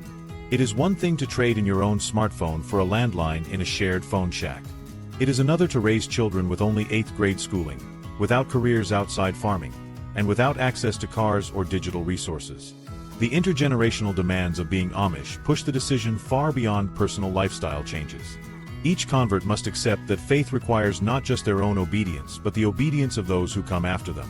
All these layers taken together explain why the number of outsiders joining remains negligible. For every 1,000 births within Amish families, there may be one outsider considering conversion. For every few who try, most eventually leave, recognizing that romantic admiration cannot overcome the total restructuring of life required. This is not simply relocation or lifestyle change. It is systemic immersion where every daily pattern must shift, where individuality becomes suspect, and where withdrawal after baptism means exile. This contrast highlights a fascinating gap between ideals and realities. Outsiders admire Amish simplicity as though it represents a retreat from complexity, but they underestimate how much discipline that simplicity demands. The high dropout rate among would-be converts signals that admiration from the outside offers no preparation for the full cost of immersion. Conversion requires a complete erasure of autonomy as modern people understand it. A visitor at a bakery may imagine staying behind permanently, baking pies in a quiet farmhouse. The same visitor would likely leave when confronted with the endless repetition, the absence of electricity, the cold mornings, and the demand to surrender every individual opinion to group authority. The result is clear: Amish life can be admired, but joining it proves almost impossible for outsiders. That impossibility is not just physical, with language and labor barriers, but social and emotional as well. The cultural depth is so strong that slipping into it feels like slipping into centuries of entwined faith and practice. Very few manage to give themselves over to that depth completely. Most discover sooner rather than later that their curiosity cannot hold against the demands. So while the question of whether an outsider can become Amish is technically answered with yes, reality adds the condition, almost never. The stories of those who succeed form the exceptions, celebrated inside communities as rare examples of dedication. But the far greater number of those who fail after a short time show why these attempts collapse. For the Amish, the door is technically unlocked, but the path is lined with barriers few outsiders can cross. By the first sunrise of milking cows, hauling water, and living by rules stripped of modern autonomy, most of the curious are already planning their way back out. In the end, conversion stories serve as reminders. Cultural immersion on that scale is near impossible. Admiration of Amish life demands much less than enduring it. Amish and the law. When religion and government meet, there is almost always friction. And for the Amish, that friction has been a steady feature of their history in the United States. Their quiet but firm refusal to adopt certain aspects of modern life constantly butts up against rules written for everyone else. Laws are rarely designed with exceptions in mind, yet Amish beliefs almost always require them. This has created decades of legal showdowns, negotiated exemptions, and sometimes outright awkward compromises where legislators and regulators find themselves tailoring policies for horse-drawn communities living in the middle of a technological age. The result is a pattern. Amish culture collides with national and state regulations, and instead of giving in, they often carve out loopholes to keep their way of life intact. One of the earliest and most influential clashes revolved around education. As states began insisting that children stay in school past 8th grade, the Amish insisted it was unnecessary and even disruptive to their faith. Their children needed enough math to run a farm or a carpentry business, not to prepare for college or modern professions. The matter finally reached the Supreme Court in Wisconsin versus Yoder in 1972, where the Amish won the right to stop schooling at 8th grade. This decision has remained a cornerstone of Amish legal standing, forever marking that line where courts recognize the value of religious freedom over uniform state education rules. From that moment forward, Amish children could legally step away from formal schooling at an age considered too young anywhere else. The ruling not only confirmed their cultural autonomy but also set a template for later fights. Resist strongly enough and exceptions would eventually be carved out. Another major legal battleground has been Social Security and related government aid systems. The Amish believe in self-reliance within their communities and consider public insurance programs a violation of their religious principles. Paying into Social Security, Medicare, or standard insurance policies implies, in their worldview, a lack of trust in God and the erosion of community responsibility. Over time, the government recognized this objection and granted exemptions, allowing Amish workers to avoid contributing to Social Security if they were members of recognized sects and instead rely completely on their own community for support in old age. This arrangement has held for decades. It looks peculiar compared to everyone else in the workforce, but for the Amish it keeps their faith aligned with their labor. They don't collect public aid. They rely on family and fellow church members to carry them when they can no longer work. For regulators, it was a compromise necessary to preserve constitutional protections. For the Amish, it was a victory against intrusion. Land and zoning laws have become another repeating collision point. Amish people use their properties differently than most English farmers and homeowners. Buggies require stables, large barns, and open fields, while their refusal to connect to public utilities complicates building inspections. Local governments often insist on electrical wiring or septic systems, but Amish households may reject those outright. Court cases and county disputes spring up over whether health and safety codes must bend for religious practice. In many places, the answer has been yes.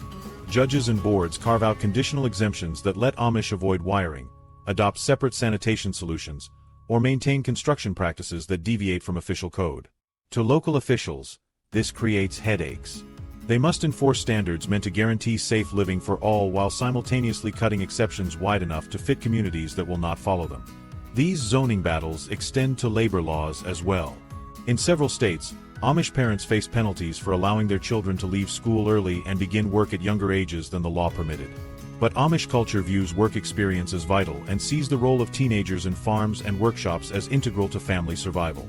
After multiple disputes, governments modified expectations, allowing Amish teenagers to legally begin working earlier than their non-Amish peers. Again, religious practice overrode universal rules.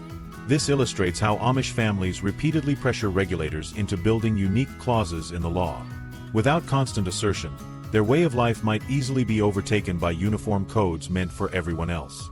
Public safety presents another running tension, especially with buggies operating on modern roads.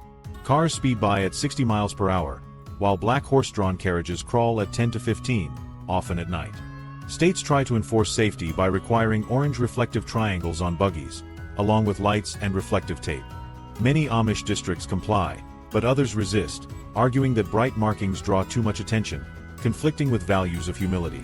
Court battles on this issue continue, with some Amish willing to take fines rather than attach neon triangles to their buggies.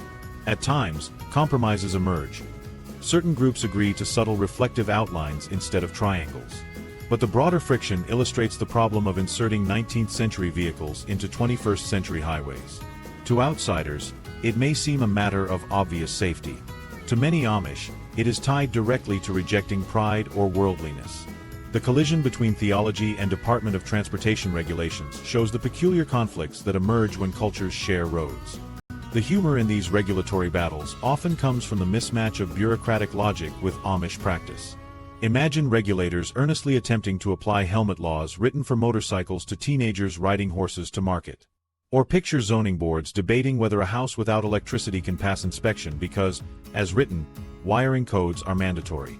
Rules designed with no Amish in mind wind up bent in strange shapes so that Amish residents can continue unaffected. These scenarios highlight the absurdity of universal law meeting a very particular lifestyle. For regulators, compromise is messy but necessary. For the Amish, it is survival without yielding to outside pressures. In 2025, new layers of conflict continue to emerge. Healthcare mandates that tie into insurance remain one of the trickiest issues. The Amish refuse standard insurance coverage, but national laws often assume everyone participates in insurance networks.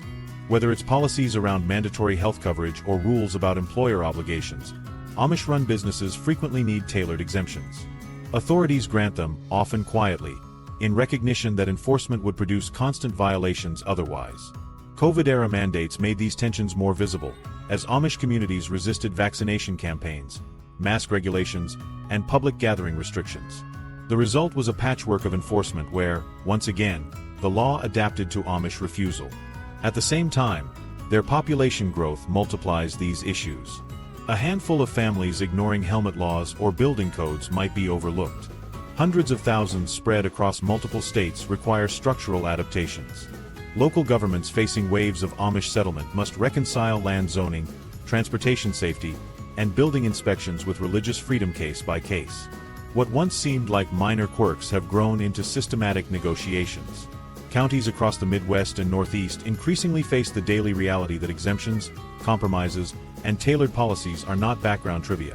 They are central to making governance workable in Amish regions. This patchwork approach raises questions. At what point does making exceptions strain fairness? If other rural families must pay Social Security, install wiring, or meet codes, why should Amish families be excused? Critics argue that such carve-outs undermine equal application of the law. Supporters counter that constitutional protections for religion demanded, and that forcing conformity would either dissolve Amish culture or create perpetual conflict. The courts mostly side with preservation of faith practices, but questions of fairness continue to simmer. There's also the interplay of state-level rules with federal oversight. States may grant exceptions, but federal mandates often require case-specific deals. Whether it is tax codes, healthcare regulations, or national highway safety, Amish circumvention keeps popping up. The community's growth amplifies the stakes, pushing federal attention into what were once obscure rural legal adjustments. The pattern holds, rules clash, Amish resist, lawyers argue, exemptions emerge, and life continues. Perhaps the most interesting takeaway from these legal battles is how deeply the Amish are woven into constitutional debates. They often serve as test cases on where the line should be drawn between collective law and individual, or community, freedom. Small as they appear compared to the general population, Their persistence forces courts and legislators to define those lines repeatedly. Every educational exemption, insurance carve-out, or zoning loophole becomes precedent for other groups seeking similar treatment. In this way, the Amish inadvertently shape the legal system well beyond their boundaries. The mini payoff in all of this is clear. The Amish don't win every battle, but they win enough to prove that their rules endure. Instead of breaking under the weight of modern law, they have maneuvered through it. They don't rewrite national codes outright, but they bend, pressure, and reshape them until space is made for their traditions. In doing so, they remain both inside and outside the system. Citizens who benefit from freedoms yet refrain from full participation. Their collisions with law reveal a curious survival strategy. Carve out loopholes whenever possible, and preserve continuity against outside change. Why most never leave? At first glance it would seem obvious that many Amish youth would leave. After all, they are given a period in their late teens where they can explore elements of life outside the strict confines of their community. While outsiders often exaggerate how wild this period actually is, it still represents an opportunity to experience clothes, cars, phones, entertainment, and independence absent from their daily lives. In a modern context where young people are told they should try everything before committing, it appears inevitable that quite a number would choose not to return. Yet the statistics show something almost paradoxical. The overwhelming majority come back, choosing baptism, marriage, and submission to the Ordnung rather than separation. The contradiction is why so few leave despite having clear chances to walk away. The first and perhaps most powerful reason is family. Amish households routinely include well over half a dozen children, sometimes many more. In those households, bonds are created from birth until adulthood through shared chores, meals, worship services, and endless work on farms or in workshops. Belonging is not abstract. It's reinforced every day through dependence. Children are raised surrounded by siblings, cousins, neighbors, and an entire community that functions like extended kin. These ties are not casual. They are the framework for survival and identity. To step outside of that framework means not just leaving your parents, but your brothers and sisters, your aunt who taught you quilting, your uncle who helped you hitch horses, and your entire social world. Imagine walking away knowing you will never join those Sunday meals again, never participate in the hours of hymn singing after worship, and never hear your voice blend into the chorus of hundreds around you. That weight alone keeps many from considering departure. Running parallel to family bonds is an intense religious pressure. Once Amish youth join the church, the stakes of leaving rise decisively. Baptism is considered a permanent covenant. Breaking it is akin to rejecting God outright, which in their understanding brings eternal consequences. To walk away is not a shift of lifestyle or habit, it is considered a path toward damnation. This fear of hell cannot be overstated. From earliest years, Amish children are raised within a theology that emphasizes salvation through obedience within the church. Every sermon, every teaching service, and every ordinary conversation frames life choices in terms of submission versus rebellion. A teenager considering leaving is therefore not deciding between farming or modern careers. They are deciding between paradise and eternal punishment. Religious conviction alone would deter many, even without the cultural weight of family. Leaving also brings an economic reality that outsiders rarely appreciate. By the time an Amish youth reaches their late teens, formal schooling has long ended. Education halts after the 8th grade, producing competence in basics like reading, arithmetic, and writing, but not the credentials that carry weight in the outside world. Without a high school diploma, without training in modern trades beyond what exists in Amish shops, and without references, the job market becomes narrow. Low-paying labor positions, entry-level grocery work, or grueling manual tasks often serve as the only options. The economic support system that allowed them to thrive ends once they walk away. While Amish workers gain skills in farming, carpentry, or baking, translating these into lasting careers outside is difficult without tools, certifications, or even cars to transport them to positions far from their rural homes. The fear of poverty looms as real as the fear of hell. Practical survival ties into this decision. Within Amish communities, bills are shared, medical costs are covered collectively, barns are raised together, and neighbors come when fields need tending. Step outside those boundaries and suddenly every moment must be managed alone. Housing requires rent or mortgages, healthcare requires insurance or costly out-of-pocket arrangements, and transportation requires money for vehicles. These adjustments can overwhelm even determined individuals. The shift from communal safety net to individualistic modern society is stark, and for many who leave, the isolation is a shock. Stories exist of ex-Amish youth spending their first months couchsurfing, unable to find footing. The realization that life outside demands skills they were never trained to manage pushes many to consider staying within the safety of their origin. Emotional consequences add another heavy layer. Choosing to leave often means being cut off from parents entirely. The practice of shunning ensures that families still inside the church cannot eat at the same table with defected children, cannot cooperate in work, and often cannot even exchange casual greetings. The social devastation of this rupture cannot be overstated. A teenager who leaves might gain a car and phone, but in exchange loses their mother's embrace and their father's presence. Brothers and sisters stop speaking. Holidays become empty. Emotional bonds that formed every day since birth unravel in silence. Even when individuals adjust to jobs outside, the void of losing family proves unbearable for many. Knowing that shunning is the price makes returning more attractive, since returning restores those ties. The psychological endurance required to leave is therefore extreme. Those who manage often describe it as learning to build not just a new lifestyle but an entirely new identity. They must invent themselves with references, diplomas, and networks they never had, while grieving the loss of the only family they know. The contrast between outsider fantasy, escape to freedom, and insider reality, loneliness and survival, explains why so few continue down that path. For most, the emotional devastation outweighs any attraction to devices, travel, or independence. Retaining members also comes from cultural pride and continuity. Amish communities teach children that their way of life is superior to the chaos of modern culture. They highlight family breakdown, addiction, and loneliness outside their borders as proof. From this perspective, why would someone abandon stability to chase fleeting pleasures? Amish youth carry these warnings into their brief encounters with outside life, and many see enough of the outside to conclude the elders were not entirely wrong. They witness debt, fractured households, and shallow consumerism. Returning to plain clothes and buggies then feels not like surrender but like wisdom. The cautionary contrast becomes more persuasive when young adults know that by staying they belong to something thriving and by leaving they risk blending into settings where no one knows their name. The overlap of all these pressures, religious obligation, emotional cost, economic disadvantage, and cultural indoctrination, explains the statistics. Only a small percentage of Amish raised in the faith remain outside permanently. The overwhelming majority choose baptism and life within the Ordnung. This high retention is remarkable when viewed against mainstream religious communities, where youth frequently drift away. The Amish somehow reverse the pattern, binding young adults more tightly to their system precisely because leaving is so devastating.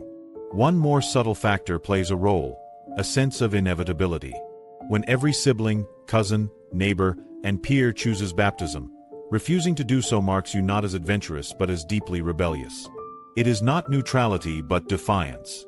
The social cost of presenting yourself as a rebel in a culture that prizes obedience is another barrier. Teenagers already navigating peer pressure in every society face it here in concentrated form. Their peers are not picking universities or cities to move to. They are all lining up to marry, be baptized, and build homes. To resist that lineup feels unbearable for many. It sets them apart in ways that amplify their isolation even before shunning is enacted. Conformity is not merely enforced by parents, it is carried out by one's own age group. The contradiction is therefore reshaped. Outsiders imagine Rumspringa as a free trial in modern life followed by an informed choice. The choice is not truly free. It is weighted down by hell, poverty, family loss, and ostracism. Young people may experiment at the margins, but when faced with the cumulative cost, returning looks like the only rational path. This explains why the statistics show such remarkable retention. Very few youth, after running the math emotionally and practically, find the decision to leave achievable. For the small number who do remain outside, integration is possible but hard-fought. Many spend years earning their GED equivalents, struggling to build credit histories, learning to drive, and finding consistent work.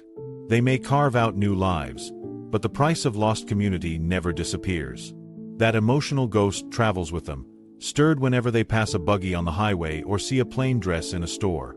They live knowing that their heritage walks beside them but will never welcome them back without submission. For them, leaving was not a vacation, it was amputating family. The high retention rate then becomes less mystery and more inevitability. The structures set in place, religious, social, economic, and emotional, make staying almost the default. It is easier to remain and harder to exit. What looks to outsiders like low attrition is a reflection of how thoroughly Amish society has entwined belonging with salvation, family, and identity. That knot hardly allows unraveling. The mini payoff rests here. The remarkable loyalty of Amish youth is not explained by naivety but by the towering cultural pressure of leaving. A person raised Amish must weigh love of family, fear of hell, risk of poverty, and social ruin against the allure of autonomy. For most, that equation closes doors instead of opens them. And so while freedom exists in theory, in practice the vast majority return, proving that cultural force ensures survival as effectively as birth rates. Amish life is often described as plain, yet beneath the bonnets and buggies sits one of the most carefully maintained balancing acts in America. Every decision about work, family, and faith must line up with community expectations, making an apparently simple life quietly complex. At a time when populations shrink globally, the Amish grow steadily, reminding us that lasting continuity doesn't always come from new conveniences. Their example isn't one to romanticize, but it does raise a question worth considering. Which parts of deliberate living, patience, restraint, or tighter community, might be worth carrying into your own daily routines?